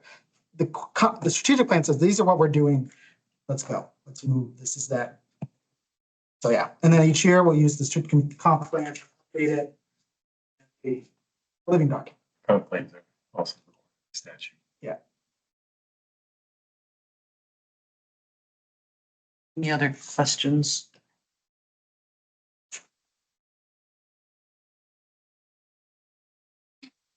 So we got a motion by Gary, seconded by Mike to approve the 2025-2029 Future Ready Strategic Plan. All those in favor? Aye. Aye. Opposed? Wait, I did. Okay, next is discuss and consider a park property acquisition at 404 and 406 Carolina Street. So before you get started on this is, yeah, is a, you guys, part of that TID negotiation and through Jeff Petrie. Went through that negotiation process, we did that in closed session. What would you like to ask? All of that kind of stuff. How do we take his debt to the village and use that to put in a new park? This is that fruition.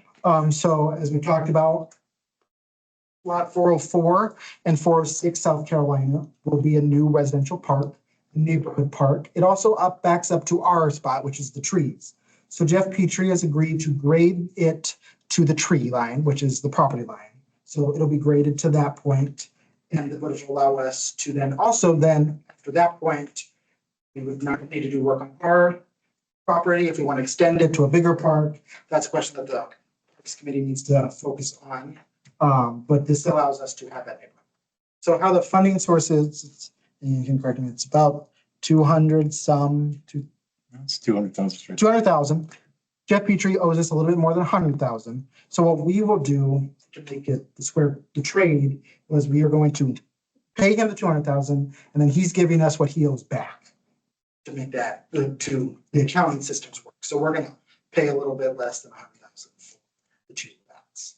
And he's selling it on market value on what he said. Sure, resident.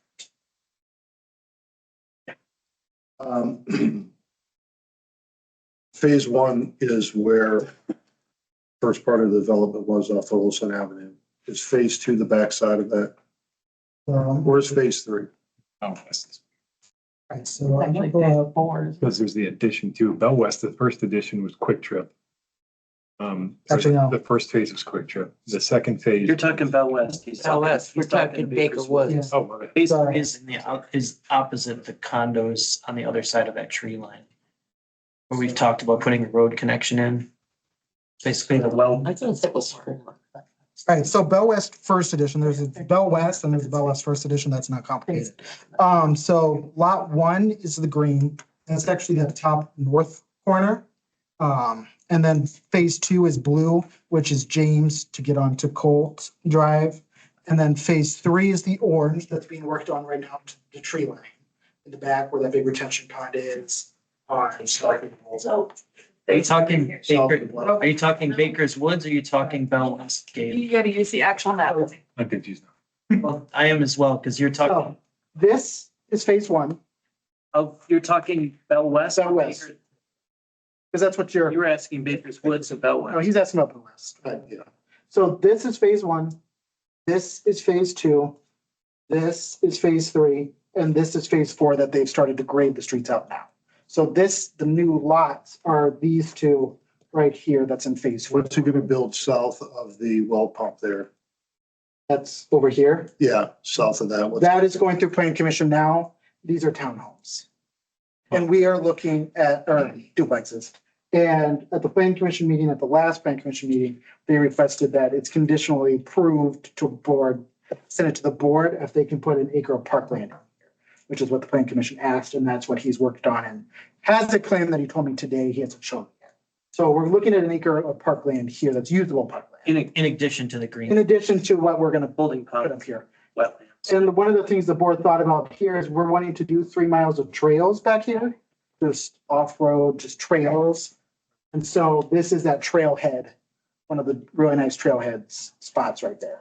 My point is that if we work with him on that acre of land there, that's gonna be more than those two lots that are gonna be 50 by 160. That acre is gonna be a lot bigger than that. That could be one big park to service all of those residents over there. I think Negotiate that out, get that cheaper than 200 grand at retail. he's giving us the parkland for free at the. That's what I'm saying, take that for free. If you can develop those other two lots right there, we don't need to spend $200,000 in market. I will If propose, we've got an option. and I won't sell anything. I think the board needs to have that conversation, but I think one of the board conversations was, we don't have access to really that back lot except like two little points. So this gives us a new park there.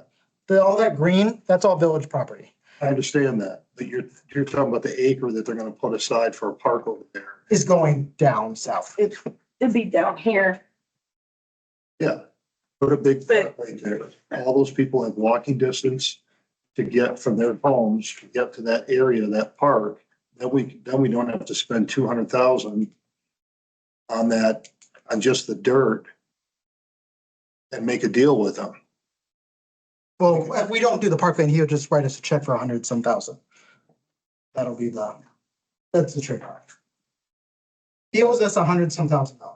I don't care what he owes us. This is a new development here. And if we've already mandated he carve out an acre's worth of land for a park, why would we pay 200,000 for two other lots to build another park that's in the same basic development? Everybody's gonna have access to the park there. They can walk to that new area, and that's a whole acre. And we get it for free. Yeah, she's gonna call you. Sorry. Oh, sure. So in relation to that development, you've got kids, it's like 4 blocks, 5 blocks? Yeah, Yes, there's people that live on. That's a long ways for kids to go, especially on bikes. There's a lot of traffic through Baker's Woods. from a safety standpoint, I am all for 2 parks in that entire subdivision. So the kids have a place to go. Right now, they really don't. I know, They're riding down the highway. $200,000 It's really not. yeah, is a small price to pay. that's just the dirt. You're probably talking 500,000 when it's all set. Plus, we have the monthly service that Public Works is gonna have to start grooming. So we're gonna need to add employees, all kinds of stuff as we grow. I'm just saying, So the funding mechanism for the equipment and for the purchase of the product is, you guys already approved that for the TID projects. So that's in that TID debt that you guys took out. So the taxpayer is actually, there is no burden of this park as it stands right now on the general taxpayer. All of that is on the TID lots. So the $100,000 that we're gonna have to end up paying for the 2 lots isn't coming from the taxpayer, it's coming from that TID. So that, we're missing money from him. which is what's covering the. That's my point. Because the board failed to act as they should have a couple, 3 years ago to get these lots for probably 10 grand or less. Now, because of the way the village made the decision before, we're paying retail for those 2 lots. That's what I'm saying. I think there could be trails put over there. It just has to be a good walking path right along, maybe, not Colt Drive, but James or whatever that is, that goes straight past Secor. That could be a walking trail. There's no houses that can be built there because it drops off to the creek. Just saying, it's like, Up to the board. So I would strenuously object to the thought of not putting a park in there. You're basically prolonging that neighborhood, which I know you live in, because I live there as well, for 2 more years at least before we'd have a park in that new development. I absolutely don't agree with that approach. We've been talking about this as part of the TID projects for 6 months, at least. There was plenty of opportunity to say, you know what, this is really not a good idea. I'm absolutely opposed to it.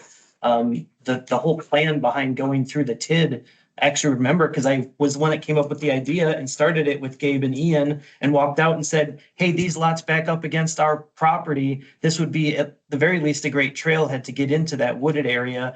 And it's also about 2 blocks away from pretty much every neighborhood that exists out here right now. And everyone is begging for a park. They've been begging. I don't disagree that that's been an issue for the past 5 years because it wasn't planted correctly initially. But we're trying to solve that problem. And I absolutely agree. This isn't ideal. I wish there was a park there when we moved there. But like saying, you know what? Just no park for you. We'll put up a park in the other side of the neighborhood 2 years from now. I think we're doing a disservice to residents that have paid money out of the development to fund parks for in lieu of, or fees in lieu of a park to basically do this. The whole concept behind the TID funding, instead of using funding directly from the village, is that we can actually utilize that funding to help pay for playground equipment in that park and potentially in other parks, because we can utilize the funding from the TID to pay for it. I know Ian's commented before, we might even be able to get some grants to help fund some of this as well. So there's still additional opportunities outside of that, but it doesn't have a direct impact to taxpayers. Like, I'm not saying it's a perfect plan, but it's pretty darn solid. And also the other park that is in the new development, planning commissions pushed back on the developer to give us more land for that also. Because right now that park was on the design was a 1/4 acre. So not terribly usable. So it certainly wouldn't service the entire neighborhood at that size.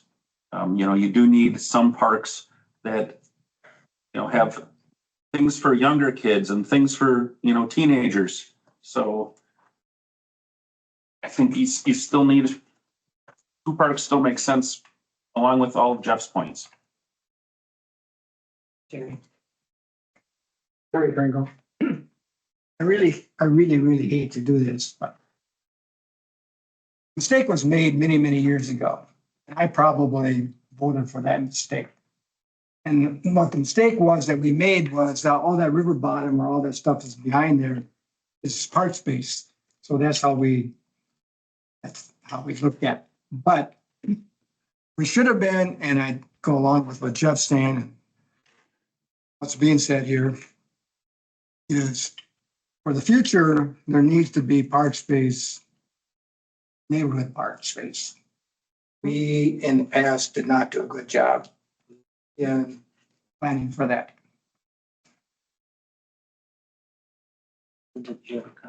I make sure I understood what you said. The TID can cover equipment for both those? No, the village received fees in lieu of parkland for that whole neighborhood. That funded about $230,000 that's sitting in an account right now.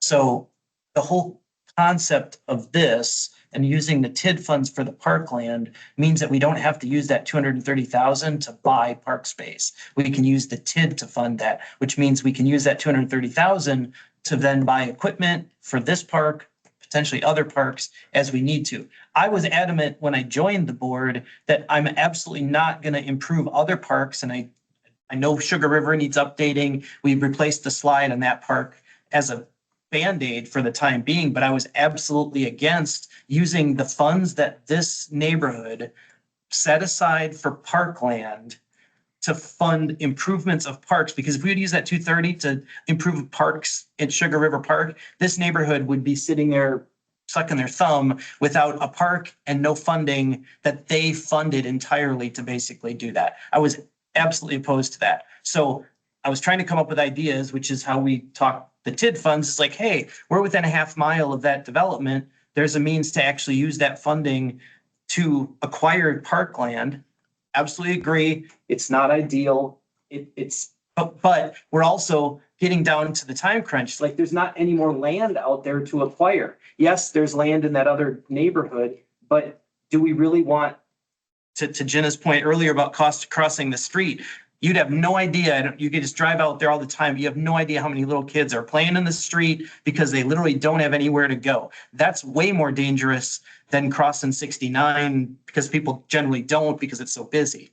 So we're literally sitting in a situation where do we want to tell all of those families, okay, you got to wait 2 more years till you get a park because we don't want to pull the trigger and actually spend money from a TID to basically facilitate that we've been planning for, like I said, 6 months. It feels like 6 months. Maybe it's been shorter than that, but it's in the neighborhood of that. So that's kind of this is sort of the culmination of all of that in my mind, but I'm passionate about that because I hear about it almost every day. So are you looking for, so I guess you are, the motion to offer to purchase, because like Jeff said, this has been in the TIF discussion since day one, more or less, which has been at least 6 months. We've been talking about that. So this is just to say, go ahead and put the offer to purchase out. Yep, we won't do any financial details yet, or like the financial transactions, because joint review board has, Right, and it hasn't gone through the final approval. but that'll be approved in September, and so you guys have done that. Now we just wait for this final joint review board. Once they give us you're good, then we can, if you guys give direction tonight, I can do it after that point. My name's Don and I haven't spoken yet. So the one thing I wanted to point out is that at the time of this is probably going to be the first project that we actually expend funds for the TID amendment. And so just right about $230,000, which is the worst case scenario that we needed to use that. We could use that. There is funding from the Dane County Parks and the DNR to acquire new parkland. And I talked to both of the people who administer those programs, and they can work in tandem. So I can actually apply for both of those programs, and there's a possibility that it could cover up to the entire expense, which means by the time that we would actually close on this, if those grant programs award us the funds, we might not even need to draw on the loan and use TID funds at all. I mean, that's probably I need to knock on wood, best case scenario, but there's a possibility of it. That's my thing. You gonna say something? I was gonna make a motion. Okay, go ahead. You make it. I'll make a motion to move move forward with the property acquisition at 404 and 406 Carolina Street. Second. Any further discussion? What are the contingencies of the purchase? There's one for grading, kind of like Tina brought up before, and I sent you an email with the grading plan that's attached. And what Gabe had mentioned, there's a grading plan that MSA came up with for us. And so basically what it is in those two lots is it gives us two pretty level areas. You can put gazebo, you could put playground, whatever we want to do in those level areas can be, larger than the footprint of a house is going to be graded off. And then kind of dips down into the wooded area. There's very few trees, if any, that would be taken down or affected by this. And then in that area, that wooded area, once it reaches that, I guess that would be where we'd have a connection to the future trail that hasn't been mapped out yet. And so it would be graded as part of this agreement, and it would also be not restored, but stabilized. There we go. So they would put in the topsoil and seed. It'd be up to us to maintain it at that point, but they would, put in the topsoil and seed. And then later on, if we wanted to make the park larger, as has been alluded to before, we do own all of the land back there. So, we would be somewhat hampered by trees and wetlands and floodplain zoning, but we could potentially fill an area behind where the tree line is to expand the park if we ever wanted to extend the park at a future date.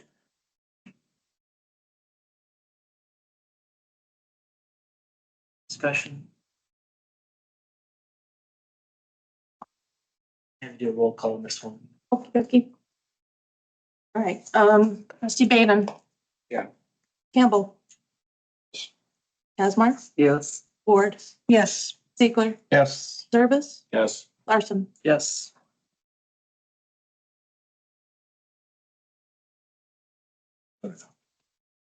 You're more welcome.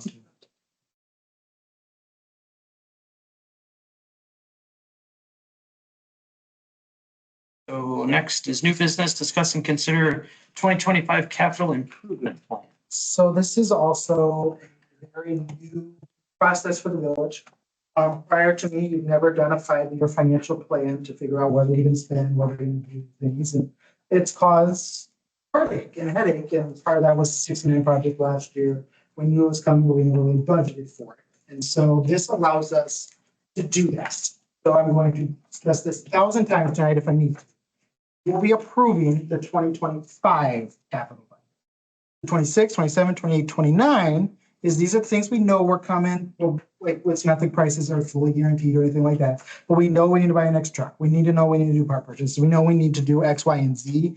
So those are coming up and we have budget estimates. We know what the debt limit's going to be and we know all of that stuff. It's just, you're not approving that. That doesn't mean because there's a new public facilities in there. That doesn't mean that by your vote tonight means that's 100% happy. That's not the case.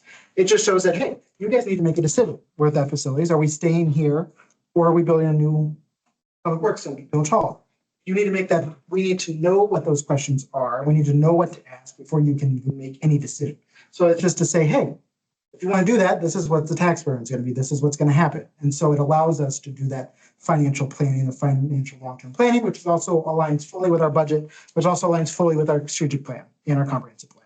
So as you can see, we're starting to really connect things and allow us to really start making that cohesive decision-making process. And so the capital improvement plan, like I said, this is a brand new process. You've never done this before.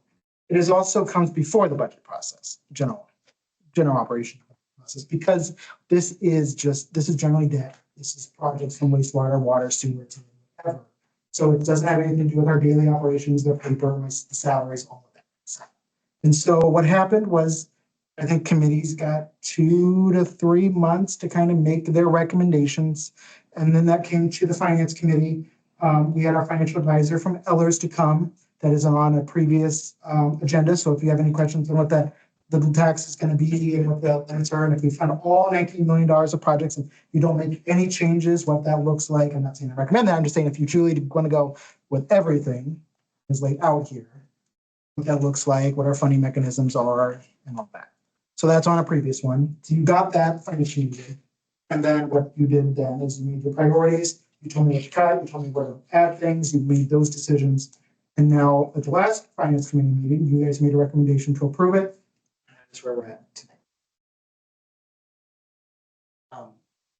Well, specific to 2025, we also have the tax increment financing is in here, which it's important to recognize that though not all of the projects might be done, we might not do all of those. That funding would be available because we talked about it, planned about it, et cetera. But aside from just approving the parkland tonight, there's trails in there, there's road construction, there's a bridge possibly is in there, land purchase for the business park, I think is all in there as potential spends, but that's not saying that we are necessarily going to do that. And it's the note that you drew is a drawable It's note. drawable, yes. One is taxable, one's not taxable.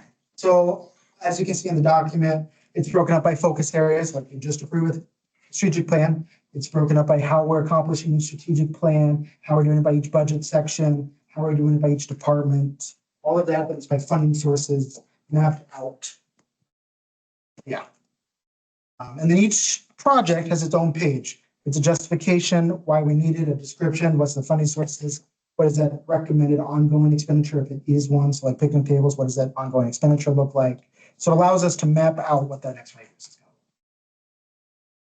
be. And then one of the notes from the finance committee for the next year, and it was in the F&P process that we're working on, revenues and how does that impact the next taxpayers and all that. So that was a note that Tim Stottleman gave us for the finance committee, and that is something that I will be looking at how to build out a financial budget to help you explain that. And then next year, as we go through this, how that laid out a little bit differently to make it a little bit more. Okay. Judy? Yes, I have the finance agenda in front of me and all of this. That was the one thing that, because Tim Stottleman was the one that made the motion to only approve the 2025 year until he saw the revenue side of it. So that's all they were ever going to approve is 2025. Okay, well, it sounds like we're approving the whole. He said it at the beginning, we were just approving 2025. Right. It's also a living document too, so it's. Yeah, I did think. This, it's all for planning purposes primarily. So this is literally for us to say, oh, okay, here, if we take on this debt, here's how it impacts us cash flow wise, because we got to service that debt for X number of years, depending on what it is and how it works. So all that's And I part of this. also know that boards and staff change over the years. Which is why it's so important to have a plan. You have a plan and someone can come in here and put the course they plan in file 13. We can't prevent that, Judy. I get that. I understand that. I'll make a motion that we approve the 2025 capital plan.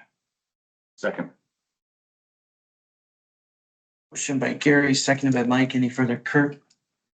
Did you consider the million we're gonna have to spend on this street out here? Not yet, because that's 2020. Then I'm a 20 no. So that's, No. so that's No. 2030, that's 5 Done. years, that's more than 5 years. Not here. So, We're not gonna wait 5 years and say, gee, we need $1 million. We need to start planning now. well, that comes up in the next year's capital, that gets us to the next, that 5 year. So that's when we will start doing it. So next year, when it gets to the 2026 or 2030, so that 5 year span, that's when we will start budgeting for that. We have more than enough time to be able to do that. What's outside the scope of this? This plan is from 2025 to 20. That happens in 2030. So to Gabe's point, when we get to 2026, it will be 2026 to 2030. So we would put construction, any other things that are going to happen, projected to happen in 2030. That's when it would show up on this plan. We still wouldn't even approve it in 2026. We wouldn't approve it until 2029 when it gets a year away, but we absolutely need to plan for it. What about the fire and EMS stuff that they bring for us? Where we are required to pay a percentage. So Is that a part of this? ambulance and fire truck are the prices that I know of are in here. Truck's in the one next year though. I go to every meeting. I understand that. But I did see fire and EMS in here for next year. So for next year, for 2025, for public safety, is a new squad car to replace either the gray one or the light blue one. The light blue one. And then you have the in-car squad cameras, taser contract, squad car with radar, and then a fire truck for 400,000. That is in the budget for next year. And that is just our 40% of what that. Correct. And then a new thing too that you had done in the past was street maintenance. That's $100,000 for sidewalk replacement, street replacement, painting, all of that kind of stuff that's just never really been in there. It was a long time ago, but it hasn't been done for a while. So that's a new item that's just an ongoing every year expense. And like Kurt said, for this project, 2026, that's gonna be in there and help us budget and it'll be, so I know it's coming. So don't think it got lapsed. It's just not part of this one because you have to cut. So that's why it's not. So next year, we got money for fixing our sidewalks? 100,000 for streets and sidewalks, for anything right away. That's pretty much sidewalk, curb, street. Okay. Sick of people tripping over my sidewalk. Like the old days, we had the money in there that, yeah, we would pick the worst or pick a block at a time or whatever, yeah. One like small things it has, usually I do 5,000, 3 to 5 years is that cap. And then so there's part of that too is there's three kind of how I do it and every person does it a little bit differently. But I separate things into 3 budget categories. One is capital projects, it's kind of like tasers or stuff like that. Then you have equipment, that's your vehicles, that's your ambulances, that's your AED, that's whatever it is. And then your last one is infrastructure. So we have it broken up into 3 different. And I usually budget 5,000 or a 5-year life expectancy. That is a capital project. Everyone does it a little bit differently, but those are my cutoffs. And then there's simple things like $100,000 for street maintenance, and then there's $7,200 for $7,200 for garage door openers for public works. They have to manually open 4 of their garage doors in the winter and shut them to get us the new garage door so they cannot. So it's big projects, it's little projects, a new village hall, it's everything combined and allows us to map that. I thought that was taken care of. No, we did just the new front door. We knew the garage doors. Okay. Any other comments? Okay, so we've got a motion by Gary, seconded by Mike to approve the 2025 capital improvement plan. All in favor? Aye. Opposed? I'm gonna be opposed, I'm sorry.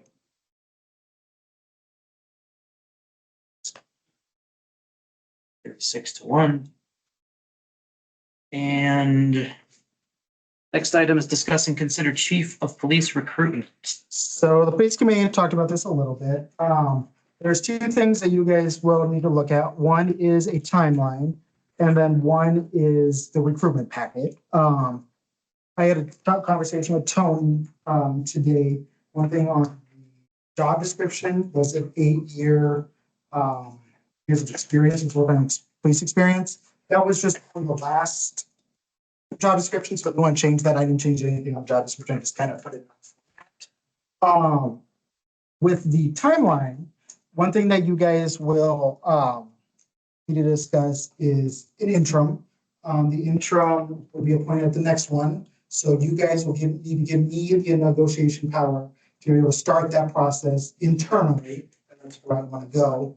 And they'll allow us to make that internal promotion, whatever, go through that contract, get that stuff set up for you guys to approve the next. So that'll be done then, and then the application goes live tomorrow if you approve it. Those conversations, do you want to open it just internally or do you want to open it externally? I think Tony can kind of highlight what the community talked about. From then, it'll be live a month. The first interview panel would be a police committee plus the president. That's the job to narrow down the candidates who are the 3. They could be like, yep, if we hired one of them, we're fine with. Then their next one would be the Dane County chief. So through conversations, the Fitchburg police chief will be on the recruitment panel. The Monroe Police Chief will be on the recruitment panel. Chris Bacchus, EMS Chief, Brian Hollis, and myself would be that second committee. And then later that night, we would have a public meeting greet. That would be for the residents to provide their input, maybe comment cards, say, I really like blank, or I really didn't like this, or I thought it was said well, or whatever. Police committee would then take everything together, make that recommendation. One thing that's kind of funny is until we get, I think there's 4,000 residents, the police committee has to get your approval. Once we get over 4,000 residents, the police committee makes their decision and that's it. So that's a thing that you should think about as we start growing, is that police committee makes that decision on all police hiring. Right now, we have to give your permission, but to that, police committee, it's all that. So that's one thing that state law. So, Tony, is there anything that I missed from your conversation? So just as far as the job description, I was thinking of dropping it to 5 years just so that we can get some more candidates. We may have better candidates who have been in law enforcement for 5 years. The second thing would be is if we're going to go with an external interim chief, which the whole committee is against. But just to give you an idea, we would have to do full medical, drug, and background check on the officer. Where if we just promote somebody from within to an officer in charge, we don't have to do that. And just those three alone, when we went through with this other candidate that's in the academy now, is about $700. So what is our contingency or what is our plan if we appoint an interim chief internally and either, and I have no idea, not saying whatever, but that we then either hire another candidate that's internal or we hire an external candidate for that role? How are we planning to navigate that? I think that's the risk that you take. One of the things when I advise the police committee, and obviously I provide you recommendations, I don't make any decisions, that's on you guys. I originally, when I was thinking about what recommendation I would do, I talked to the union, and this was a lot of my information was coming from, was obviously if you have a interim candidate that's ready to go, which we do, the sergeant would be that person that I would recommend you take up, that's order operations, that's who you would take. If they didn't get that job for any reason, is that going to cause tension between them and the person who got it? Is that internal? One thing that I was thinking about too was office tensions now with what if they're already divided? If they choose, I want this person, I want this person, half of them are going to be upset, half of them are going to be happy with whoever you pick. Someone's feelings are always going to be hurt with recruitment. That's just how it is. So those are just the conversations that you just need to know about. It's a risk. It's something that's going to happen. If you just have to know that it's coming your way. I guess my question wasn't necessarily to you, Gabe, but more to I'm assuming the committee discussed this. Yes, we did discuss it. What was the committee's take on that specific issue? It would be more detrimental to the department if we brought somebody from the outside in. So my question was, how are we going to navigate it if that happens? What was the feedback on that issue? We had a lieutenant from Cottage Grove in my committee, and he said that every time you go with an interim chief, you go with somebody on the inside because they've already been trained. They know our processes and everything. If you go with somebody from the outside, you're going to have more problems than you are if you go with somebody on the inside. Okay, so that covers the interim chief. What happens when you hire the full-time? If it's not an internal person, or if it's a different internal person, how is that navigated then? Or was that question? I understand that the transition to the interim chief being internal, they already know processes and procedures and the way the department's been run, so it can make for a smoother transition, yes. But that's until you find your full-time person. And we don't know who that is yet. So where do we go with that?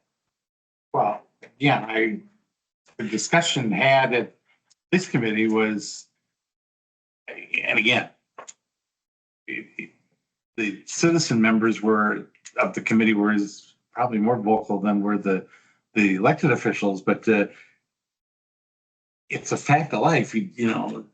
That happens sometimes and you got to deal with it. I hope we're all adults. They're all adults and, they deal with it, Well, I would hope so too. that's all. I think, there's a lot of what ifs we're talking about here and I think you can't, like I said, I think this committee made a recommendation after a long discussion with a lot of input, not just only from the citizen members, but from the John Q. public that was there. And again, I hope they all carry guns, so I hope they're professional, and can deal with, otherwise, if they're not, if in that case, we didn't do a very good psychological background check on them, then in my opinion, so. And my question, I don't think. I know, and I'm not. I'm not asking a question and I wasn't, I just wanted to make sure it was considered, one, and two, that, kind of what the feeling was, and that both Gary and Todd, I appreciate that. I'm not trying to ask questions to be adversarial to say, oh, we need to do this or we need to do that. It's just that I'm concerned about that. I was concerned about that issue, so I want to ask the question. So Connie, I think you had your hand up first. Okay. I was at the meeting and I didn't say one word about this police stuff, but I'm going to say it tonight. We were at the meeting and the men on the committee, I don't know what their names are. One was facing me, one's over here. They did a lot of talking and they did not like the timeline. They didn't like the fact that they were going to go, they weren't real nuts about going out. Cody spoke up. He says, now you're going to bring somebody in here and we have to teach them how everything's done, or they're going to change it all and we do it their way. And then you're going to hire a full-time person and then we all have to learn his way. And they said they are adults. They are all okay with whoever gets it. They will all work together. They know how it's run. It's run smoothly. Bill was for this, for somebody who's been working on them, training them. It's like, what do we have committees for if everything changes? This committee decided, they had their ruling, they had their stuff. Like I said, I didn't say a word that night, but I'm going to speak now because I got really mad over 12:30 a.m. texting. Anyways, I just think you guys got to listen to your committee. And I wish those other two gentlemen were here that just went on and on and on about it. They talked a long time and they were not happy with this, the way things were going. It was way too fast, way too many outsiders. And I think these people that are working for Belleville should have a chance. They should show you they can do it. I mean, why do you want to go get somebody that knows nothing? Go get a military practically person who is going to run it really different.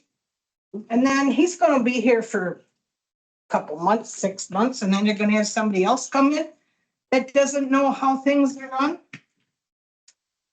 You got people in town here working and we all like them and they all like each other. What is the big hairy deal? And I'll just jump on top of Connie's point.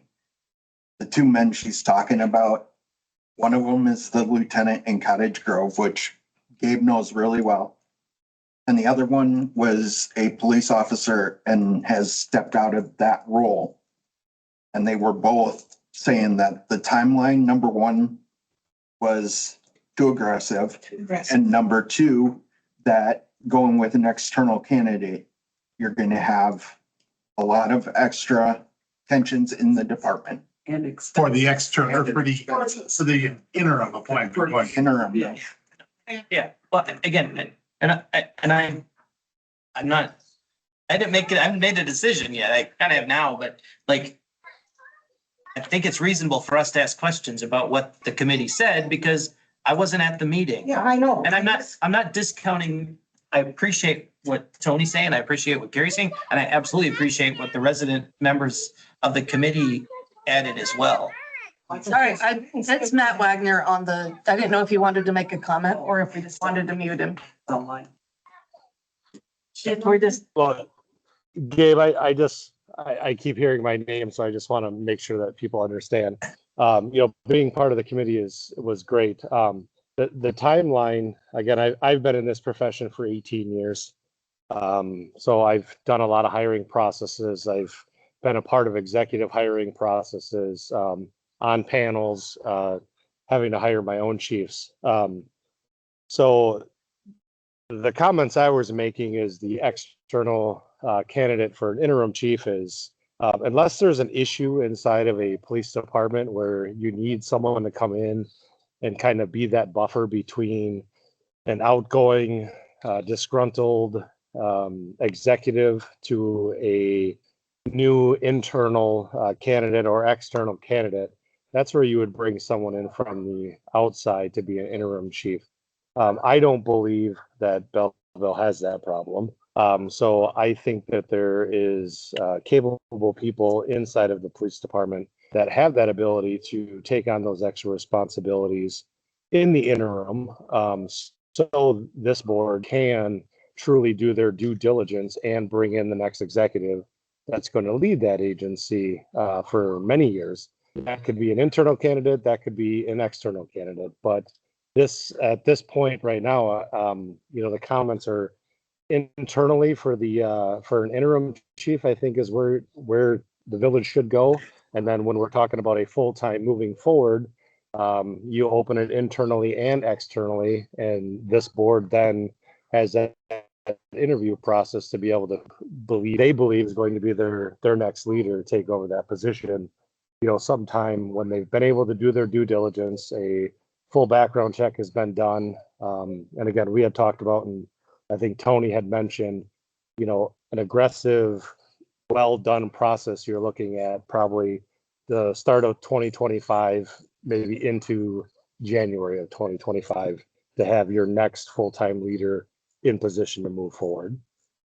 Which I have updated the schedule and that now reflects what those committee comments are. One thing too, and I don't know, you had your hand raised for a while, so. Yeah, Shelley, I'm sorry. Thank you, Matt. Actually, Matt just pretty much summarized it pretty well. Yeah, I was just gonna clarify that the issue was not The permanent position, it was the interim. it was the interim. So Makes sense. one thing too that I think you now need to figure out is, the next in line would be the sergeant. Do you, when you're negotiating, and Matt, I think this is a good question for you too. Do we need that person to be more day? Because the sergeant works nights most of the time. Do you want the interim to be more half and half, day and nights? Like, I think, what are your expectations for that interim?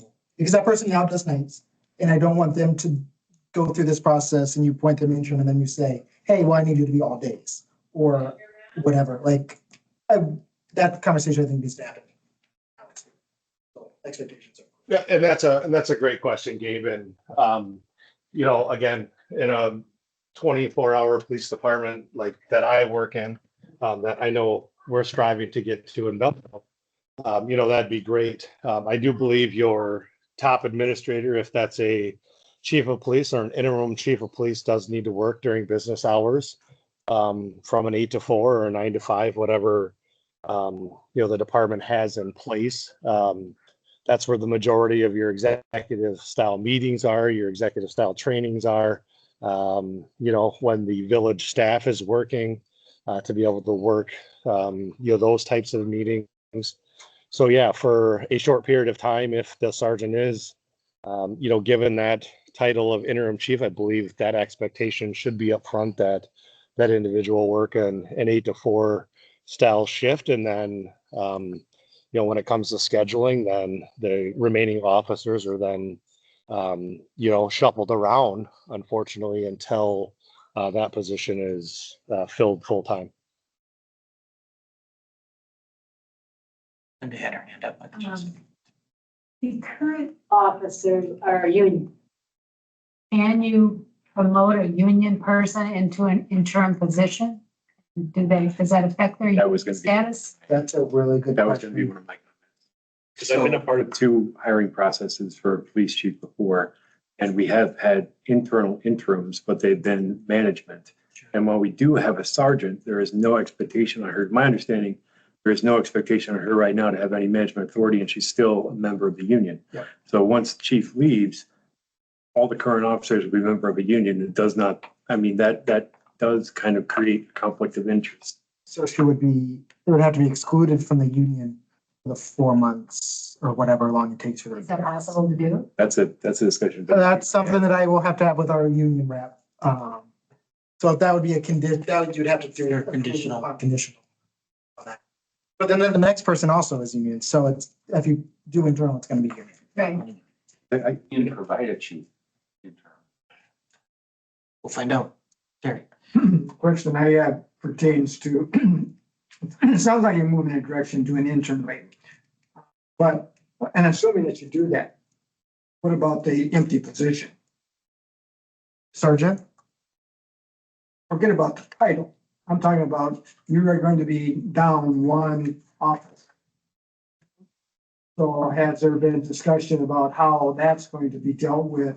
And especially as an example, just throw this out, let's say if you were to have the present sergeant become chief.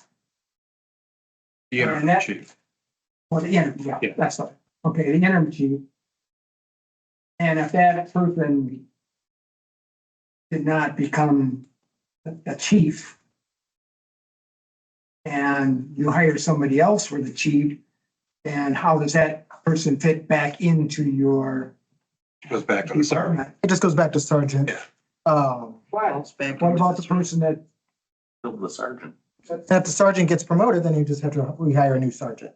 And during the interim, this is back to better words, but you just kind of have to eat it. And you're gonna have somebody, you're gonna have something that's not gonna get done. Some of the sergeant roles may have to be pushed on to the detective or something like that, but you won't fill that sergeant role. whatsoever?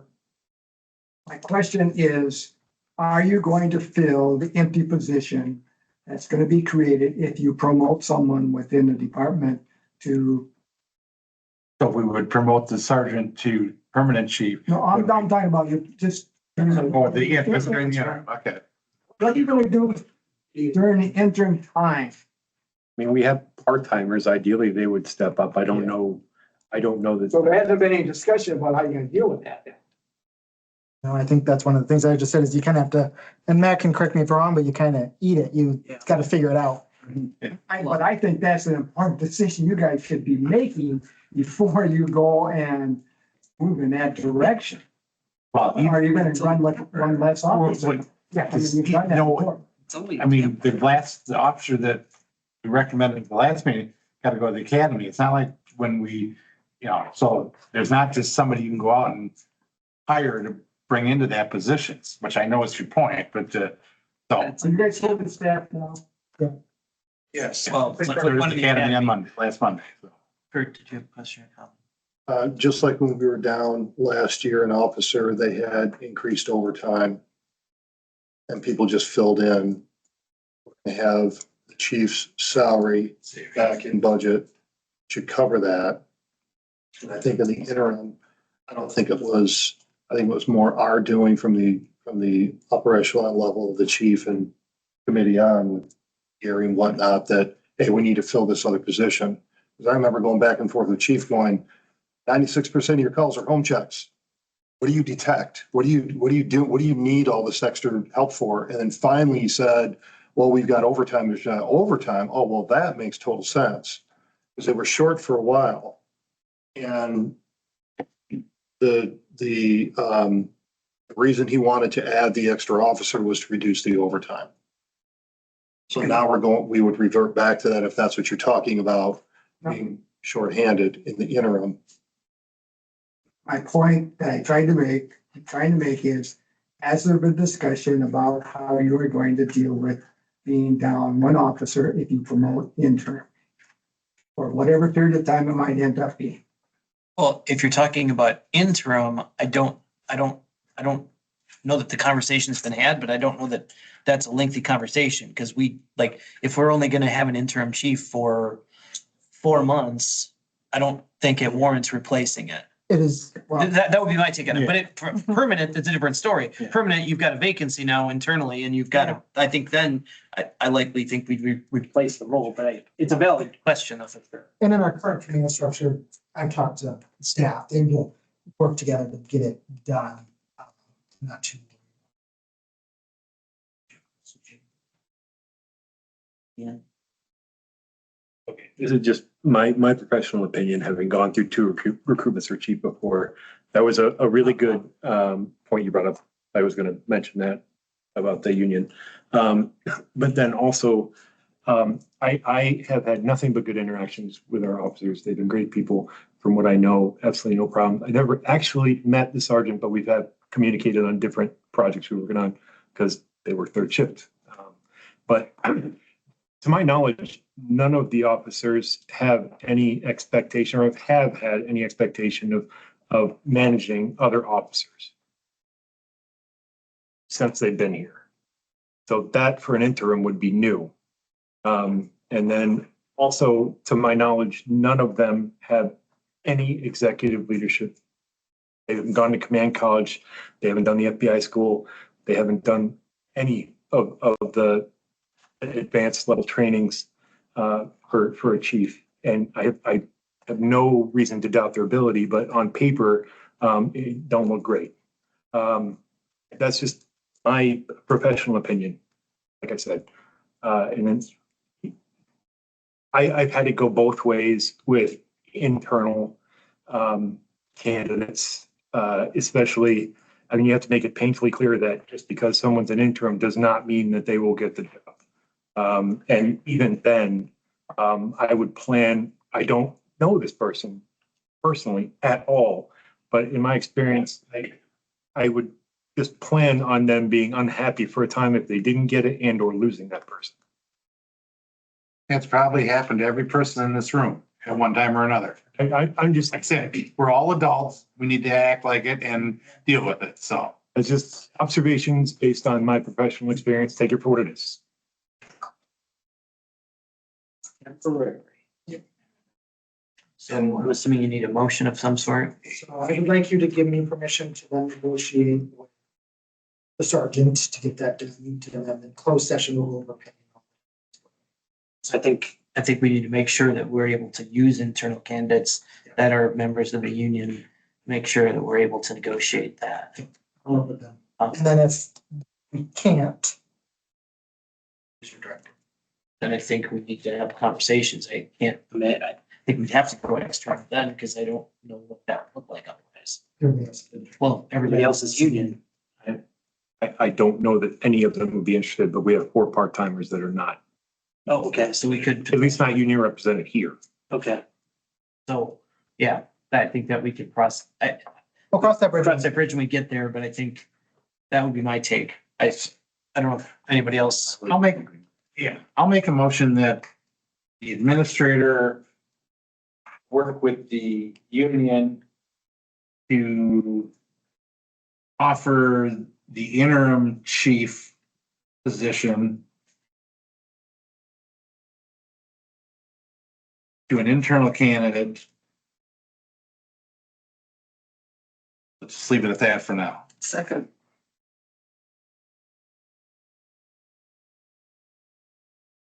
And I just want to mention that Bill has been working with both Molly and Cody really hard on getting them prepared for his retirement for quite a while.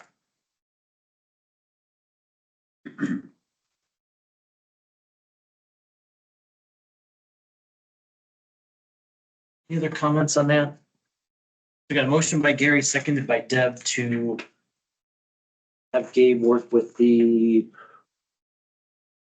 union rep to get Internal candidate appointed as interim chief. Obviously, and that comes back to the board at the next meeting, so. So all in favor? Aye. Opposed? That passes. 0. We need any additional guidance beyond that? No, we're moving. Right, because like from a timeline standpoint, or, I got a comment on the With package. the job description too, yeah. okay, Yeah, so first of all, on the posting, this is really picky, but we're only 10 miles from Verona.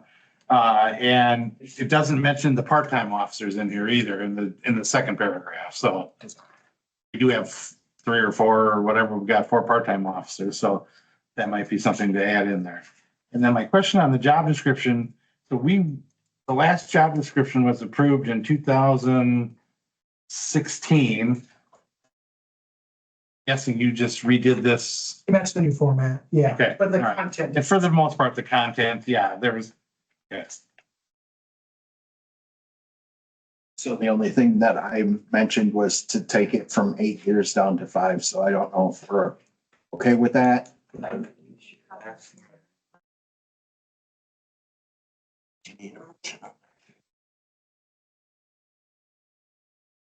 So I'll make a motion to approve the chief of police description with the minimum of 5 years full-time police experience to be posted tomorrow.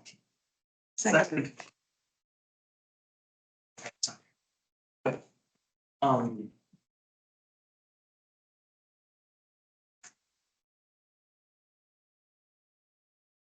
From a and I'm not disagreeing with this, from a timing standpoint, do we have any concerns? How long is the posting, how long are we planning the posting to be up for? It's going to be 4 weeks. So within 4 weeks, we should be able to get guidance and confirmation relative, well, we don't have a choice anyway, for the interim chiefs, kind of 2 different things. I'm just wondering if we've got any contingencies relative to that. Well, Bill's still not done till the 6th, To the so. 6th, right? Yeah. So if we can't get the union, then we'll have to figure something out on the 3rd Right. and go from, and it works out currently now, if Bill's on vacation, whatever, only the sergeant becomes the OIC, Gotcha. you know, so I think we already can deal with that. So.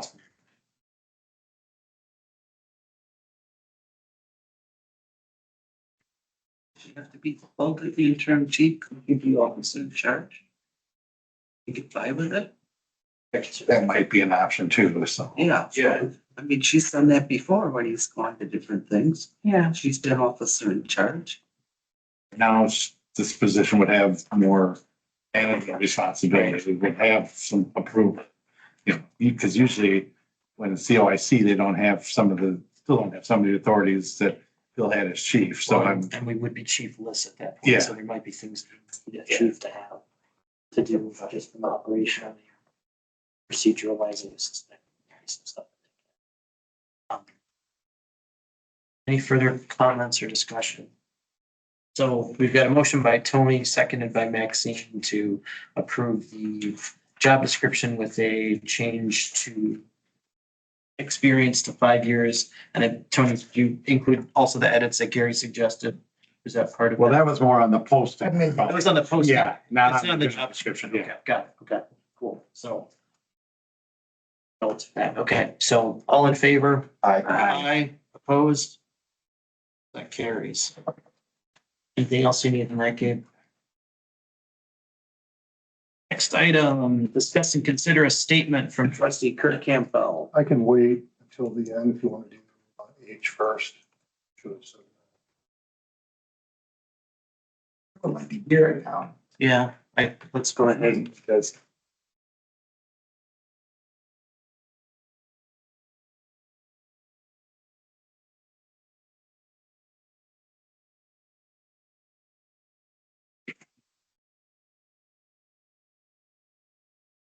at the last board meeting on the 5th, I want to apologize to the constituents, the board, and also to the staff for using a curse word in my frustration.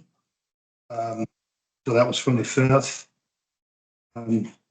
It was with respect to the trust, Mr. Fisher. That was up for discussion. The attorney had used the word ambiguous and vague, and I'm not getting into the details of the trust agreement, but I did read it in full. It's about 24 pages here. And I also placed a call to the attorneys out in California. For those of you who have seen the video, there was a heated discussion between the president and myself. And I apologize for my side of that. But I was taken back a little bit because the argument the president was making with me was with respect to going to the council out there after the attorney said it was ambiguous and vague as a document, provided no solution whatsoever. And my oracle motion was to request to go contact the trustee for the estate out in California, which is a law firm.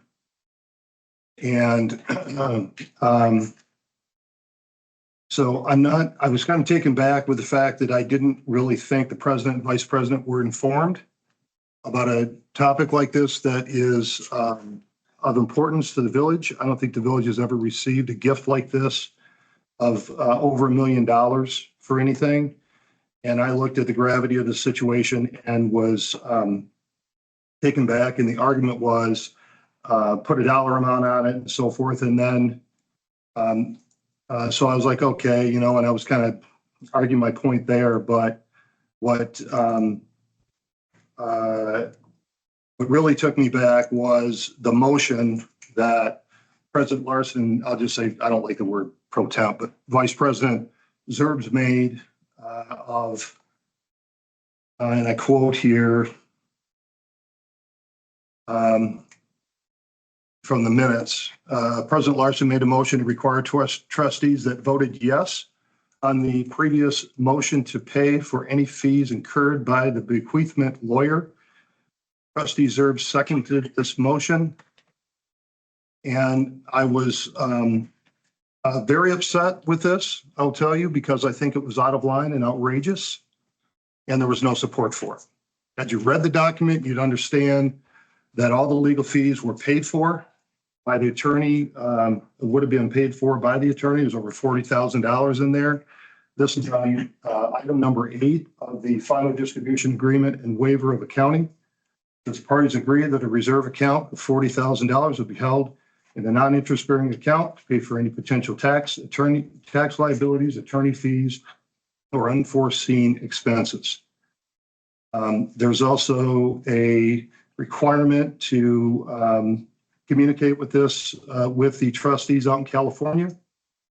And in addition to that, there's other documents in here that this was already addressed in 2022, and the board decided not to do anything with it because the administrator at that time sent an email out to the trustees of the bequeathment saying, hey, here's what we're going to spend the money on. And they sent back an email. If I have it here, but I think I do. Yeah, for Epting, Godfrey, and Tran.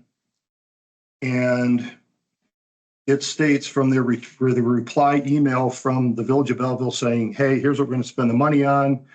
And just so people understand, between Article 4 and 5 in this trust, it states that the money will be used for the lake and the river.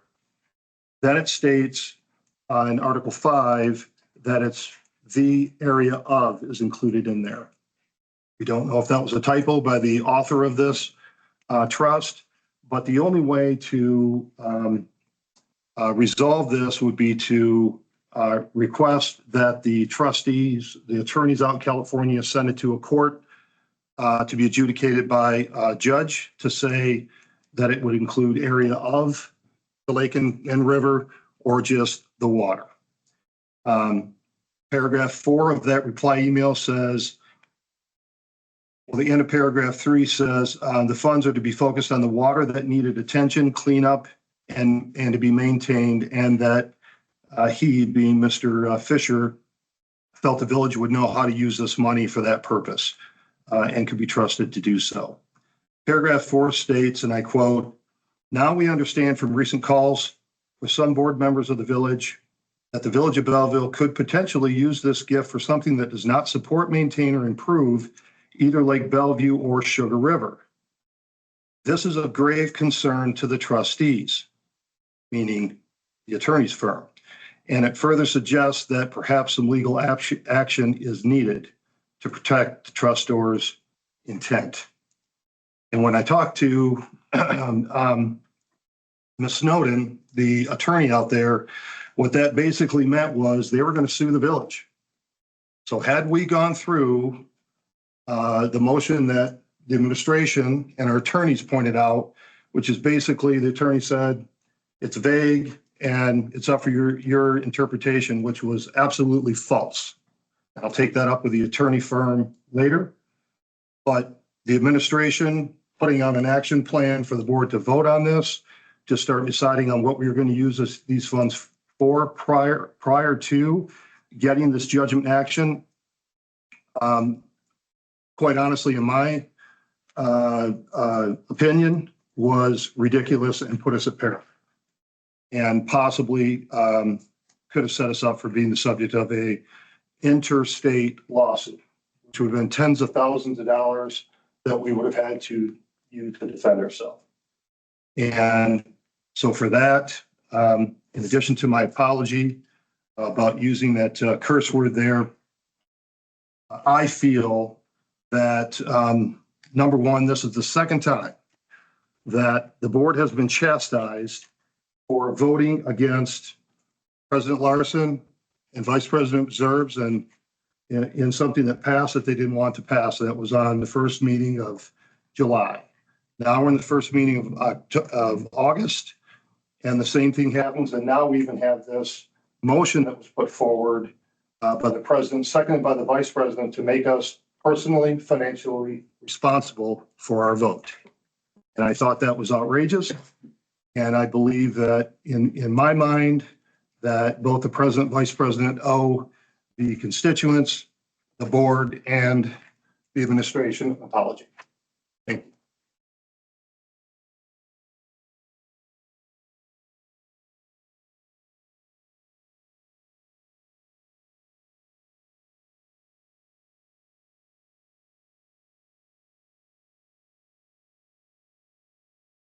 Any discussion on the statement?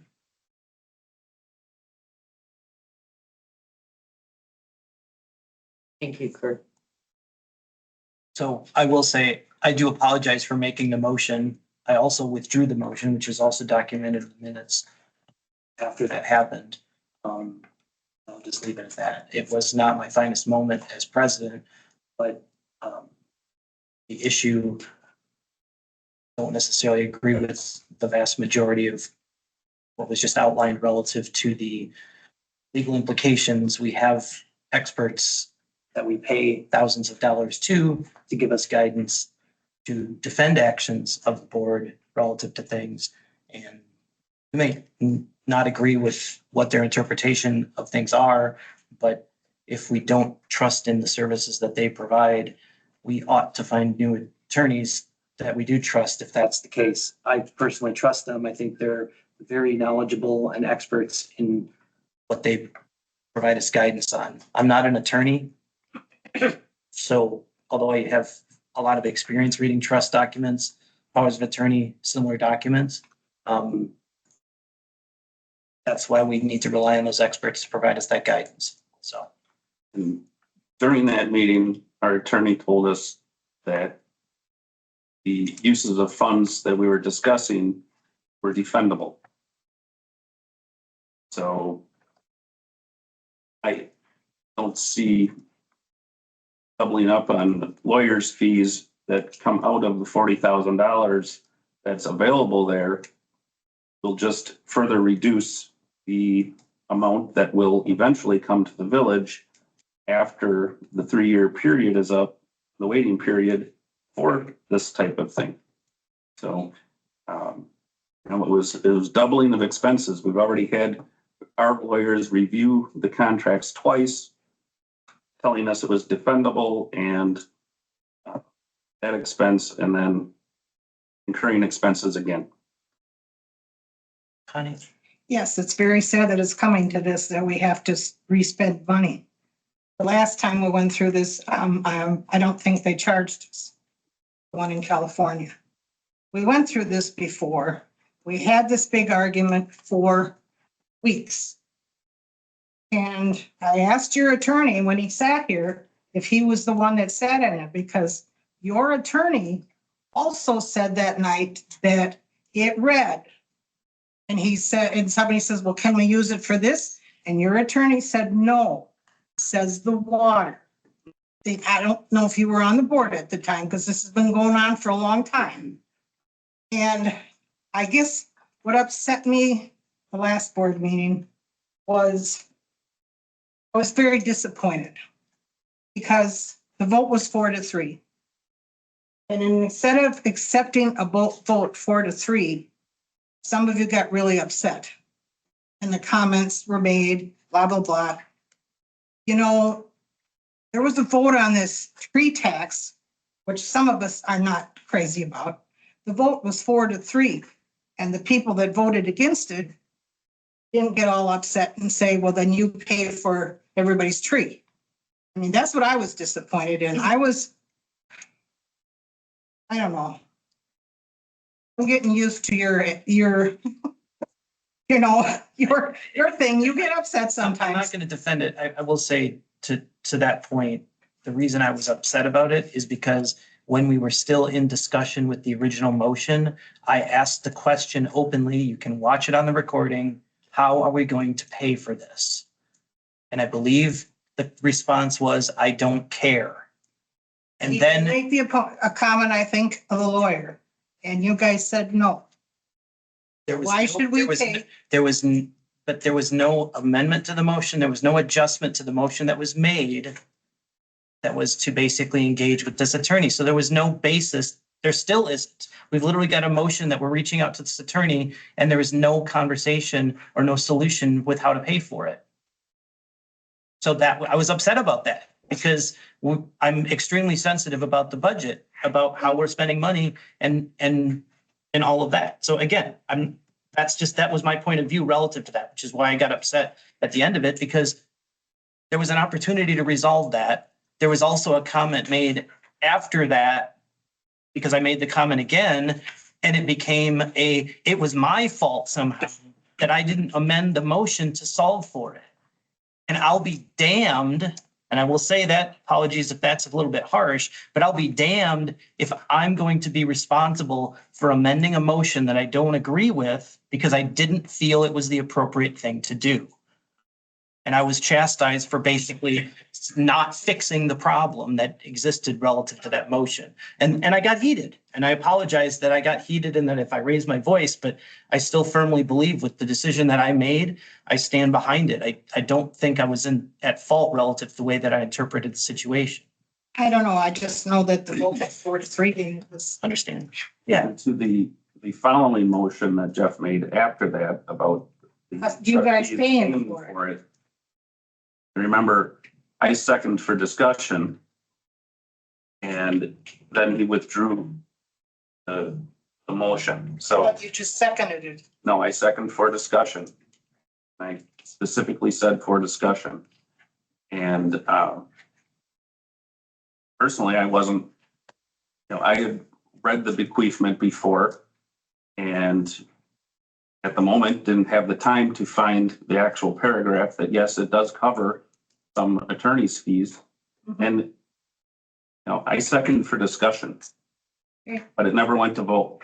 Well, and I talked to the lawyer with Jeff Odell because I wanted the lawyer's number or address or something so I could talk to them myself because some of us had very heated discussions. And so, and like I said, I don't even know why I care. I did not know Mr. Fisher. But I just feel his money has to go the way he wanted it. Somebody has to stick up for him. They're all dead. And I don't know why I care, but we fought like heck, and now he doesn't remember it. I don't have anybody to stick up for me. It's like, come on. Easy way to get out of it, forgetting it. So my question is, this has obviously been going on for a long time. It has. Why has it not been resolved? Connie, I understand that you're trying to fight for a man that's deceased. But it's kind of disappointing to know that in 2 years' time, nobody could come to what is the word I'm looking for? Consensus. Resolution. Sure. For this. Why are we dragging it out? Why are we calling attorneys? Why are citizens calling attorneys? Because We just be done, when he wanted it to go to the lake and the river, that's it. There was verbiage in there that said, and area or around area. There are two different contingencies in the trust, and the second part is if the trust wasn't paid out the way that it actually was, it actually includes the area of. So that really doesn't apply, but it was pointed out. Conversations with attorneys, we can't pin that down. Absolutely concede. That's absolutely was my position. And we actually have an attorney that's willing to defend it if we actually made that motion. But that was one of my comments last time. I understand it's a very sensitive issue. I generally, and I said this then, I probably was a little more passionate and loud about it when I said it, but I generally don't think there's much variance across this body, even though we're fighting about whether we need to reach out to an attorney for guidance or not, that we're pretty close together relative to how the funds likely should be spent or should be used. But that's the nature of government. Like, I don't know, I don't have a great answer for it. Because if the person's deceased, are they really gonna know how you spent it? Well, but to Connie's point, like it's to the cemetery and town. I will. But, and again, I don't think the suggestions that have been suggested for that fund are grounded in stuff. But that, I mean, it's gonna take time, because I also, this has been on my mind since I ran for office. Like it's a burden to basically say, how do we want to utilize this? Because I don't want to go out and spend 1.6 million bucks and then have the water get, have issues the following year and whatever. Like, it needs to make sense. We need to have engagement with the community. We need to do that. So it's a big process, which is part of the reason why we brought in Upper Sugar River Watershed to the last Parks meeting, because that's a start to the conversation. Because I'm not an expert in water quality. I'm not an expert in the outdoors relative to doing all that stuff. So anyway, but I want to be careful because I want to make sure that we're on the same thing. Just a second, Judy, Linda, I'll give you a chance. How does Stafford Rosenblum fit into this? Who are they? Stafford Rosenbaum is our. Okay, so in a letter, Connie's point, Rick was CC'd on this letter back on April of 2022. So he misspoke if he said he didn't remember or he wasn't part of it. I think when he says he wasn't at the meeting, that he doesn't remember being at the meeting. Yeah, but I'm talking about when Connie asked, or somebody asked him at the last meeting. Connie said, weren't you the attorney? Yeah. When this all went into place? And he says, I bet. He asked, I remember that specifically. He said no. But you asked if he was at the meeting where it got yelled and argued about. And he didn't recall being at that meeting. I'm not saying he wasn't part of it. He definitely was, but Yeah, that's, yes, I don't, yeah. This another person in his law firm addressed quite a bit of information in this letter, Rachel Schneider. Correct. And I believe she's the estate attorney for their firm. So I shouldn't say quite. Appears to be differences between what he said in that meeting and what she said in this letter. That's the whole problem. Two questions. Both of them are to Kurt. You mentioned that there were $40,000 set aside. That's what it says. Okay. Can the village use that $40,000? Set aside by the trustor, by Mr. Fisher, for the legal firm out there to make sure that the trust is maintained and not taken away by somebody trying to claim the money, and also the operation of it and any legal fees they need to address. But you didn't answer my question. Can the village use any of that money? Not yet. When the funds are exhausted in that, and legal No, no. contentions The are done. $40,000 that It's in the trust area. If you read my thing is if you read the trust, it states that they're the trustee of the state. And the guy who wrote it across the table from Mr. Fisher is also out there with them. $40,000 in trusts, typically trusts are made between family members as beneficiaries or family members and maybe somebody outside the family or just a few individuals outside of a family. It is very rare that it is a municipality like this, like was pointed out with the rotation of trustees and decision makers and so. So what typically happens is that Your answer is getting way, way too long. is that the trustees put aside money for, and they assign a legal firm like they did here as a trustee to make sure that the funds are being appropriately used. And it's all done. We give the money. Let me finish, because you still haven't answered my question. Let me explain a little bit more. Yeah, the answer is no. It's to be used by them, not by us. If we have legal fees, we can use our portion. I think that's the argument. We can use our portion of the already claimed bequeathment, or we use our general GL line item for attorney. But the $40,000 is to be spent by their side for any closing things, for all of their portion. Anything that they don't spend after that time, after about a year from now, will come to us. Exactly. That's the point. It does come back to the village. What's left in there would come back to us. The point I'm trying to get at here, that keeps going up in a direction. If the village asked our lawyer to look into this further, that money has to come from the village. I would argue it can't come out of that bequeath. It has to come from the village. So I think the question was very fair in that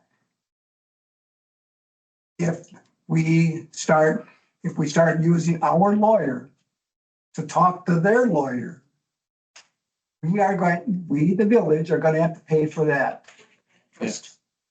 You can't use that either. No, I'm not, that's a completely different argument, which I don't, because I don't use it for the attorney. And I will come back and argue with that all night. You can't use any of that for an attorney. So my point is, we don't have any money other than budget money to pay for a lawyer. Correct. Okay. Okay, so They didn't charge us thing last. I didn't want to get into that subject on here because that wasn't the purpose of me going up there. I will have a discussion with the attorneys. You bet. Because I'm licensed in this state. I can tell you anything you need to know about valuation of properties in this boundary of this state. But if I go over and start giving you information about some place that's in Minnesota, my license can be stripped. These attorneys, in my opinion, should have looked at this. Anybody with basic knowledge of legal documents should be able to look at this, read through it and say, oh, there's an active firm out in California that's the trustee. Our lawyers, instead of charging us the $750 to read this and provide no solution except to say it's vague and ambiguous, is ridiculous. And I want to put a motion forward at another meeting to demand that fee come back here because they didn't provide a service to us other than read through a document that, number one, they have to go into jurisdiction, you'd even be able to against their license unless they're active or they have been attorneys in California. This is governed under state of California laws, not Wisconsin. So if I'm a licensed professional, haven't checked with the Bar Association yet, but I would be willing to bet they cannot comment on anything that has to do with an estate, in this case, that's underneath another state's jurisdiction unless they have, unless they're licensed and knowledgeable to provide counsel for that. I'm sorry. Let's stop. I'm sorry I took up the time. I'm just saying, that's why I didn't get. it was go right to the attorneys out there. So there you go.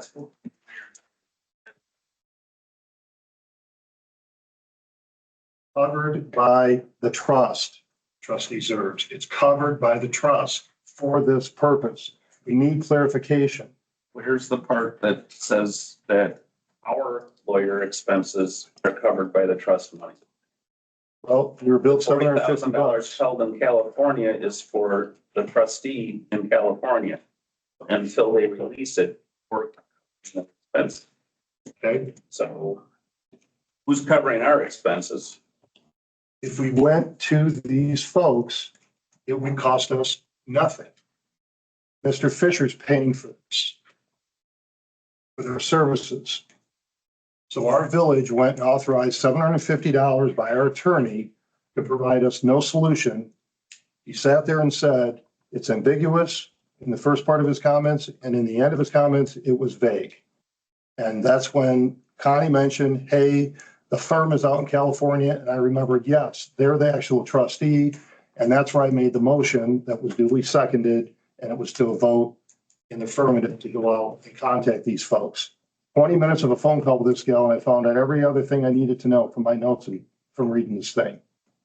And that did not happen. As a matter of fact, the memo from the administrator was providing guidance on next steps forward, which is absolutely cart before the horse. Because she said in that letter, that email that came back to the board in 2022, when it said they have grave concerns and there would possibly be some legal action that may need to be actioned, basically meant they were going to sue us on behalf of Mr. Fisher for inappropriate use of the funds. And if you look at the list of what the village was proposing to do, it was everything from a 1.5 mile radius outside the village limits. That's extraterritorial territory for the village. That doesn't have anything to do with this. And she cut me off in the sentence and said, yeah, when I read down that list, and she said, yes, these were absolutely against it. Okay, that was 2022 and the money wasn't used. So, I mean, is that still an issue? It was never resolved. And I asked her, I said, so what's the solution with these 3 words to get the determination? And she said it needs to be adjudicated in the court out here in California for a judgment. So I don't mean to cut this off. I didn't want to get into the weeds. Sorry, Jeff. I didn't want to get into the weeds on this. But people are bringing it up. It's like, all I wanted is to state my statement and that's it. I'm just trying to bring us back to where we're at, because we're literally talking about the statement. And we're definitely going to have to revisit the bequeathment again. So I'm not trying to, I just want to try to keep moving forward. Go ahead, guys. He left, but he wouldn't remember anyways. He's the one that started this whole thing. Is he brought up, he wanted to know if he could take the money and go build a park over there. So that's why I went on it. Understand, I'm not trying to, we're not going to resolve any of that tonight. And we're really supposed to be relative to the statement that was made. So I think we're kind of off on the edges a bit. Ian, go for it. This better be good. Just one comment. I don't think there should be any animosity directed towards administration. Yeah, I mean, if there has been some miscommunication, I seriously doubt some misdeed by the attorney. That's one thing, but we have to rely on the experts we pay to provide us with the best possible information with which to make decisions. If there would have been an issue that, God forbid, they gave us the wrong guidance and we would have been in some legal peril, that would have been on them, because they would have given us written legal opinion. And so if that opinion is wrong, that would have been on them. It's just like if I were to call Baker Tilly and ask them for a specific way to put something in for their audit, and then it comes out that whatever they told me to do is illegal. I didn't know. I'm asking the expert. The expert writes down what I should do step by step, and I do it. I'm not liable for that. They're liable for that. Check the tax code, you are. Beg to differ. Because they're a third party preparer. Different discussion. So I think we're. Yep. Got it. Okay. Cut that off. We're going to the next topic. So discuss and consider a fee waiver for the Boy Scouts, which is much more wholesome. I guess so. All right. I love when I'm. Nobody cares about the Boy Scouts. So, the Boy Scouts these are the Belleville Pack 3061 have put in a park use application. They're holding an invite a friend event They're planning in the park, I'm pretty sure this is community, using 3 shelters and the basketball. So it's $100 total for their fees. They're asking for a fee waiver, for past precedent. You know, it's up to you guys whether you want to waive that $100 fee or not. Make a motion that we do away with the fee for the Boy Scouts. I second that. Okay, so we had a motion by Deb, seconded by Maxine. And using at least 3 structures and anyway, an awful lot of department. I will foreshadow this. I don't think it's on tonight's agenda, but the park committee, I'm quite certain, is actually coming forward with the recommendation that we stop waiving fees for parks. That will come before this body. So I don't disagree that it's a great group. They're probably doing some wonderful things, but I can't vote in favor of this, but. Completely agree. That was the discussion for parks, and I would agree to this on the condition that they be notified that there's no more fee waiving. This is a revenue generation source, and this village needs revenue generation. And they're gonna have to start paying their share. That's my opinion. I just asked how much is the fee? $100. It's $25 per structure. So 3 shelters on the basketball court, it's 25 each.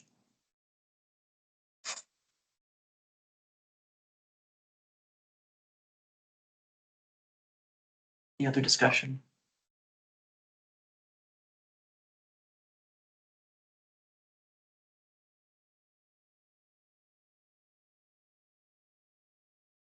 I guess I have a question. Go for it. These are Boy Scouts. If they were Girl Scouts, where are they gonna get the money to pay this $100 fee? These are kids. This is an organization that they're learning to become adults and learn how to do different things to make them a good adult in the future. I support their fundraisers every year. Can I, I do too. I can answer that. I'm an Eagle Scout. Part of that I was assistant troop leader, and part of that is we budget for it. We know we have to plan for that whole year what that camp out's gonna be. And we budget, we have such one money and you have to do it. And that's part of the Boy Scout experience is the leaders let us do it. And we pick a campground, we have to budget for it and we have to make it happen. So they have the money for it. I'm not worried about that. I do personally, as a Boy Scout, I like to be waiver just because I want to support the group that gave me a lot. But also as your administrator, we need the money. We have to come up with some decision on when we're waiving fees. Full disclosure, they have cut us the check for $100. We're just holding it. They can absolutely pay this fee. But in our application, we offer the fee waiver. So anybody that's eligible for the fee waiver is going to apply for it, as long as that continues to be in our application. I'll disagree with you. The community club did not request a waiver of their fees, so. Well, maybe you're eligible. I'm not. Yeah, we're all. We're the company excluded. But like, I'm just saying, for at least the youth things, they see it, they're requesting it. You'll notice on the application, they literally, their justification for the fee waiver just says youth event. That's not really. And I gotta follow up on what Gabe said. I was involved with the pack and the troop here for seems like 100 years. And yeah, we used to fundraise all the time. And we didn't, and again, Boy Scouts in general, and I was absolutely dumbfounded because the community club is a sponsoring organization. So I get to sit in on all the meetings and everything with them. So I should probably abstain on this, but I don't go to many of their meetings. But the Boy Scouts have been their own worst enemy. When I was involved, I think registration fees were $12 a year. They're now a couple $100 a year because all these councils are paying off loss or settlements from lawsuits for just like the Catholic churches, So so times have changed. You got to do a lot more fundraising now than you used to. The community club used to pay all the re-registration fees for every kid in pack and the troop. We put $2,500 in our budget now, in the community club budget, that doesn't pay half of the cost anymore, so. Times have changed. I agree with Gabe. I was not an Eagle Scout, but, you know, that's why he's in a shirt and tie and I'm not, so, yeah. So, Maxine? Oh, I'm sorry. Can there be can I make an amendment to the motion to include changing the form to remove the So fee waiver? the special event and park fee, we're currently in the process of redoing all those forms. Depending on where the fee schedule is out, they will be in line with that if we are getting rid of the fee waivers, that process. So I don't think, I would hope by the end of September to bring those forms to you guys for approval. I've got the special event one almost complete, and then the park one's pretty easy after that. It's just that I had to run an election, so things have been a little busy. But I don't think we need to make a necessary amendment for that because that's already in the works. Excellent. My question is that here just a few weeks back, I think it was a fun run that we had over, and several people camped out over in the park. Did they have to pay a fee? Absolutely. They did. They did. Ten Chunk Mile has paid us over $1,000 this year for their events. That doesn't include the $175 it now costs to the DNR to camp in the parks. So they are a for-profit. They are not eligible for a fee waiver. So they paid all. They paid their fee. You guys, Camped over there, they had to pay a fee that. did I understand? The group pays the fee, and I don't know how Ten Junk runs if part of their registration costs includes the camping or not. That's none of my business. Okay. But we also heard that they could go to Monticello for no. For nothing. fees. That's what they said. What did you say, Dad? We also heard that they could go to Monticello and do their camping and their big thing down there for no fees. Have they paid a no fee or something? The fees did increase for them this year. The board approved that fee schedule. They like it here, though. I was asked. Just gonna say. It's a good They're location. happy here, and Yeah. I think we should be appreciative that they come here and Yes. that sort of thing. But yes, Yeah. they pay the fees that we ask them to pay for the use of the park. That's For 3 something. days. They do it 3 times a year. They've got another event coming up later this year between here and Dots. Actually, they have it, August 25th. That's the. No, that's actually a different group. Different. That's the Sugar River Tribe. This Saturday, this Sunday. I don't get it. What, what? There's a lot of running around here. And that's I don't get it. It's swimming and biking too. is the general Whatever. thing. So, okay, so we've got a motion by Deb, seconded by Maxine. Still contemplating. I propose an amendment to that to say that we also wanted to Kurt's suggestion. I actually like that idea of requiring us to let them know if this passes that we aren't going to be offering fee waivers in the future. That should go for every group. I don't disagree. Again, I know that there's coming from parks, so we're going to be basically giving the recommendation to the board. I'll second your amendment. If we have a unanimous approval on that, Does anybody disagree with that amendment? No. No. We're using a new tool, Mayor, and it's working pretty good so far. Thanks for making my life easier. Okay, so we've got a motion to provide a waiver to the Belleville Cub Scout Pack 3061 for their event on September 6th, seconded by Maxine. And that includes also guidance that we aren't going to be offering any fee waivers in the future for this type of event. I'll write a letter. So all in favor of that? Aye. Opposed? 6-1.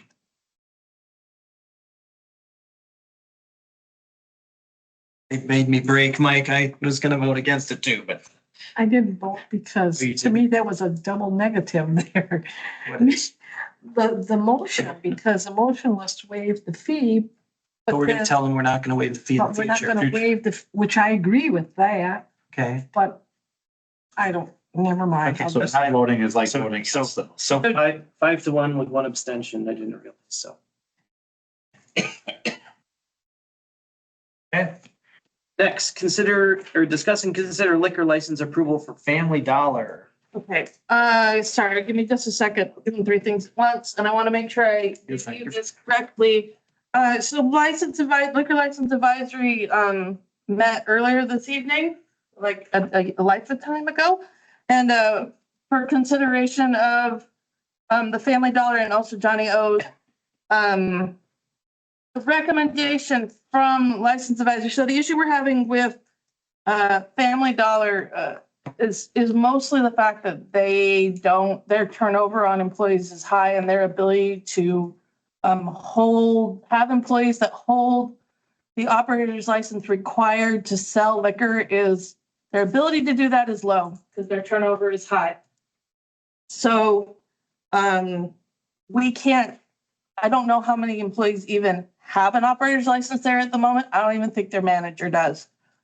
The guidance, and I'm going to try and not make this messy. The guidance from the License Advisory Commission was to deny the liquor licenses, but to reach out to their corporate and tell them that if they can provide proof that they have adequate staffing, they can reapply and for reconsideration of the license.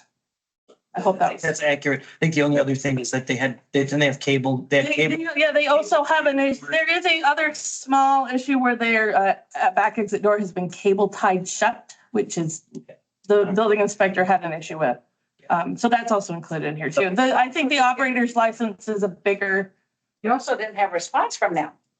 Right, I'm having a hard time communicating with their corporate offices in Virginia. And so I have been playing phone tag and all kinds of. So moved. Easy decision.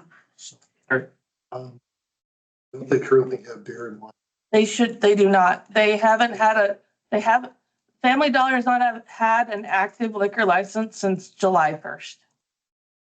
So They had a liquor license. we approved a liquor license for them at the end of December, which expired June 30th. All licenses go July 1st through June 30th. And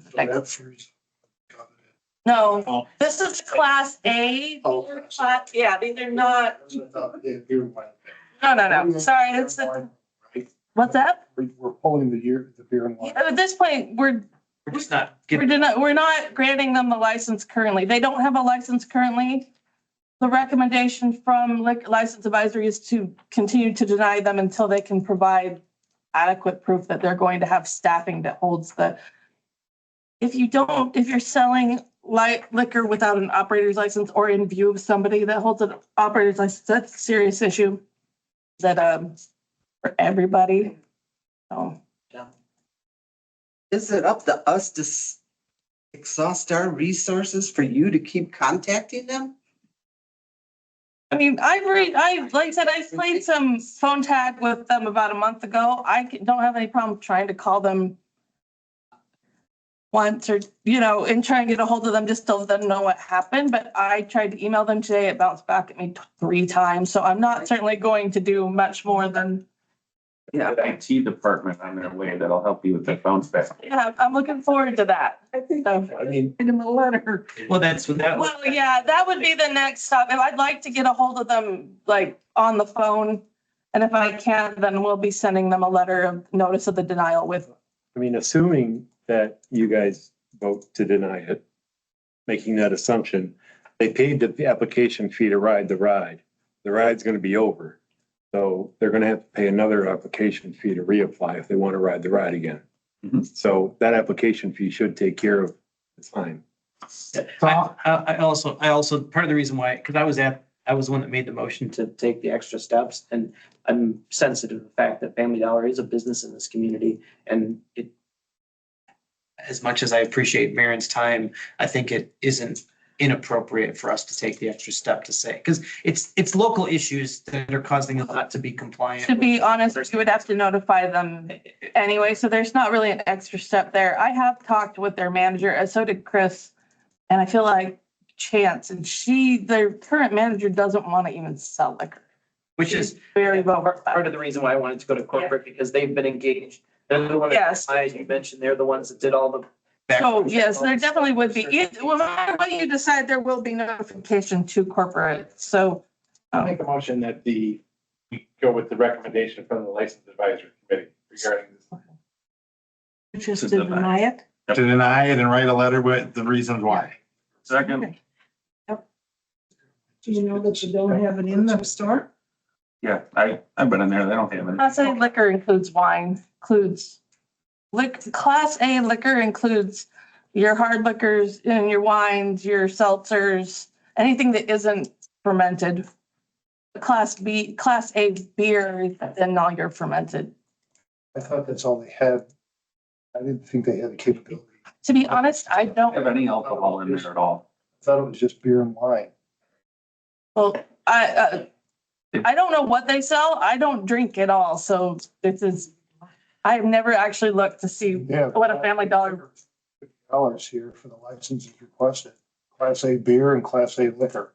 Well, and to be fair, starting September 1st, those fees raised to 500. No, I'm not talking about the fee. I'm talking about we don't have access. We don't have another license to give. Class A is unlimited. This isn't serving. Right. Class A is paid. Unlimited for liquor.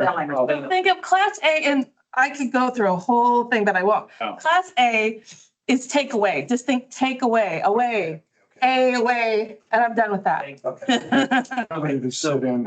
So we've got a motion from Gary, seconded by Mike, to decline and provide a letter to the Office of Family. Yes. All in favor? Aye. Opposed? Okay, All right. next is Johnny O. Okay, so Johnny O's will be back in about a month for the rest of this. At the moment, we are just considering their Class B beer. Once again, Class B beer is an unlimited license by the village to serve. Class B beer is to serve on site. They can also sell takeaway though, on closed container. And we have an unlimited number of those. But the important part is we have an unlimited of the Class B beer. They have applied for a Class C wine and also a beer garden, but their beer garden is not done and we did not notice it properly. So that'll come back in a month. We are only focused right now on the Class B beer. It was approved contingent on fire once the knockbox in, and the building inspector had they were still in the middle of construction. There were things in the way. They will want to reinspect. So we were asking for approval, or the recommendation from the committee was approval contingent on reinspection by fire and building. I'll make that motion. Second. Motion by Deb, seconded by Maxine. Any further discussion? All right, sorry. Oh, was that Gary? No. I want that on the record. Jumping the gun here. Sorry, sorry. Along here now, don't cause trouble. Okay, so we got a motion by Deb, seconded by Maxine to approve the contingent license for Johnny O is based on further inspection from fire and building. All in favor? Aye. Opposed? Carries. Discuss and consider challenging the DOA population estimate. So this is because normally we don't really care. It has to do with budgeting, but like we take the numbers and go with it. But we are 12 people short of that new liquor license. Ian and I firmly believe that we did get that.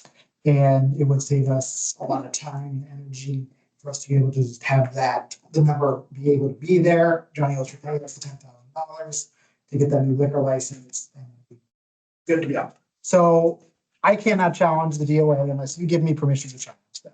So I'm asking you for permission to challenge the DOA. I'll make a motion that gives Gabe permission to challenge the DOA. No, I'll make a motion. I'll make a motion to approve the challenging the DOA population estimate. Definitely second. That's how it works. Nobody cares. Are there any negative? Stuff I didn't know. Hey, guy. You gotta ask I the don't think question. it doesn't matter because I don't think it's, well, there isn't an impact. If they said, no, we're right, you're wrong, we're still 12 short, it doesn't, You know, it what, doesn't give us Are there any like. costs involved with challenging besides the time that we spent, postage. What about It's been something weird, like if you challenge this, you'd have to wait another 3 years to get us new. How far you want to go with this? We challenge this, and they say, no, we gotta provide more information, then we go round and round. But if the final answer is no, the next step is circuit court. If you want to take it. Or the next step would be wait till next year and see if we get If you numbers. wanted to take it to court. Which you will. My question is more like, do you have to wait till the next census then, or something like that, you know, that? Every year. Well, I'm just, I don't know the process. Good research that I put on your desk that nobody cares about. Yes. Was that you, Deb? Thank you. Well-written memo, and Thank you. Yes, Ian. Thank you. Just one comment. go for it. We have kids that are moving back into Belleville to go to school here. Our census is gonna go up by more than 8 people. You want to know how many kids? You want to know how many kids? Total school enrollment, 952 this past, for 23-24. For 22-23, it was 907. But now for 24 and 25, we haven't gotten that. Anything. Not Not till the third Friday in in the September. village, it could be in the school district. 45 more kids in 1 year. Doesn't impact what, Just kids. but we've got a motion on the That's table, district. and I'd like to Yeah, but still. figure out if we're gonna pass it or not, so we move on to the next thing. So I've got a motion. Seconded by Deb. I'm giving her credit for that, Maxine. That's fine. All in favor? Opposed? Scotty, we all can't, stop being so sensitive. Okay, so reports from boards, commissions, I think those are all noted. Parks and Forest, Recreation and Forestry Committee, as I mentioned, probably the big thing that we talked about was that we're gonna bring forward a recommendation to not waive fees any longer. We're also starting to formulate engagement with super users for parks to start getting ready for whatever master planning we're doing for Sugar River Community Park, et cetera. So we're gonna be reaching out to some of those organizations to present to the Parks Committee, socialize that as well as we move forward with things. So. Bonnie, do you have a question? My brain went that way. Did you just bring up the new meetings or no? No, you were talking about something else. I'm just doing reports for boards and committees, so no, not. Finance and Governance Committee, Mike, Nothing additional that wasn't talked about tonight already. Library Board, Deb. Planning Commission, I think the recordings are out there. We talked at length about the Trees. Baker's Woods Phase 3. asking for a park and getting a lot of the condominium owners attended the meeting because they're very concerned about the tree line to the west of their property. I out there today. I'm sorry. I saw. Yeah, I'm assuming they were going out and not say surveying it, but taking a look to see how much, they're concerned about all those trees getting chopped down, so. Definitely can help. Will be at the next one. And we were asking for more significant parkland than. We got it. Proposed. Did we? Think they're gonna have it? Okay. They're narrowed the lot lines just a little bit, just Okay. have another house in there. Okay, To provide us the one. nice. Okay, very cool. I didn't like that. They mentioned What, You know, like, yeah, worked. It's still gonna take, well, it's still gonna take a couple of years to do it, so that's my. Well, yeah, that's true, but. Those last are good. Police committee, Tony, we've talked about most everything else, I think, we're pretty good. Liquor license advisory committee, well, we just talked about all the stuff that we talked about, so. I think we're good relative to that. So now communications and miscellaneous stuff, if that's what you were asking. There's an I do announcement. have a comment, because I'm never quite sure where I should do this, but on behalf of the community club, I want to thank especially the Public Works Department and the Police Department for their hard work. It's great, mainstayers of the Public Works and Police Department in town. You got to come and look at what's happened that weekend. And so I want to thank them on behalf of the community club for all their hard work for that week. So That was a great event. If you had a hamburger, it's very possible that I on could. Friday night, yeah. That's why it was so soggy. Yeah, it was. My burgers weren't soggy. I don't think you can be accused of that. No, they were. It was a good time. Yes, there's a triathlon coming up on Sunday, so beware of Main Street to CC. So that's where they come out of the water, and Did they get to swim here this year? I don't know if we've tested, I don't know if they've tested the water, but they'll probably know later this week, I suspect. I haven't seen anything with blue green algae, so I think we're in, hopefully, Weather's been cooler. Usually the race would do it. The race. I think we usually get a notification if, with the blue algae and we haven't, so. It's the one that they have every year, so. Okay. That's good. That means the roads are gonna be closed.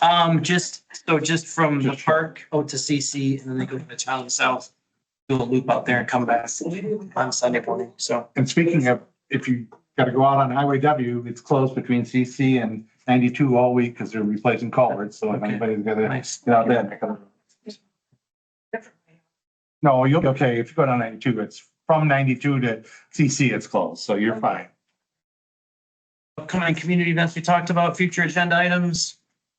Military coming. Both areas I think is on the list. Jerry will be there, the parliament stuff. Okay, so next I would entertain a motion to relieve the village clerk of her statutory duties for closed session and appoint the administrator. Probably for your stuff. The way it's written, I'm just reading what's in front of me. I just copy and paste from the last meeting. And appoint me as. Are you making that motion? I'll second it. Tony's making the motions. Cause they got stuff. Maxine is second. There's some weird stuff going on here, sorry. You can't turn that. Somehow, that's why I'm crinkling it back here. Tony and Maxine, is that what, Tony made the motion, Maxine seconded it. two people that I don't have on my list. I don't know what happened there, sorry about that. Okay, so all in favor? Aye. Opposed? Is Debbie voting for it too? Fine. So that, I am now clerk, I suppose. Yeah, but I'll do your closed session, Minutes. this part where you enter in and you'll just need to do the exit.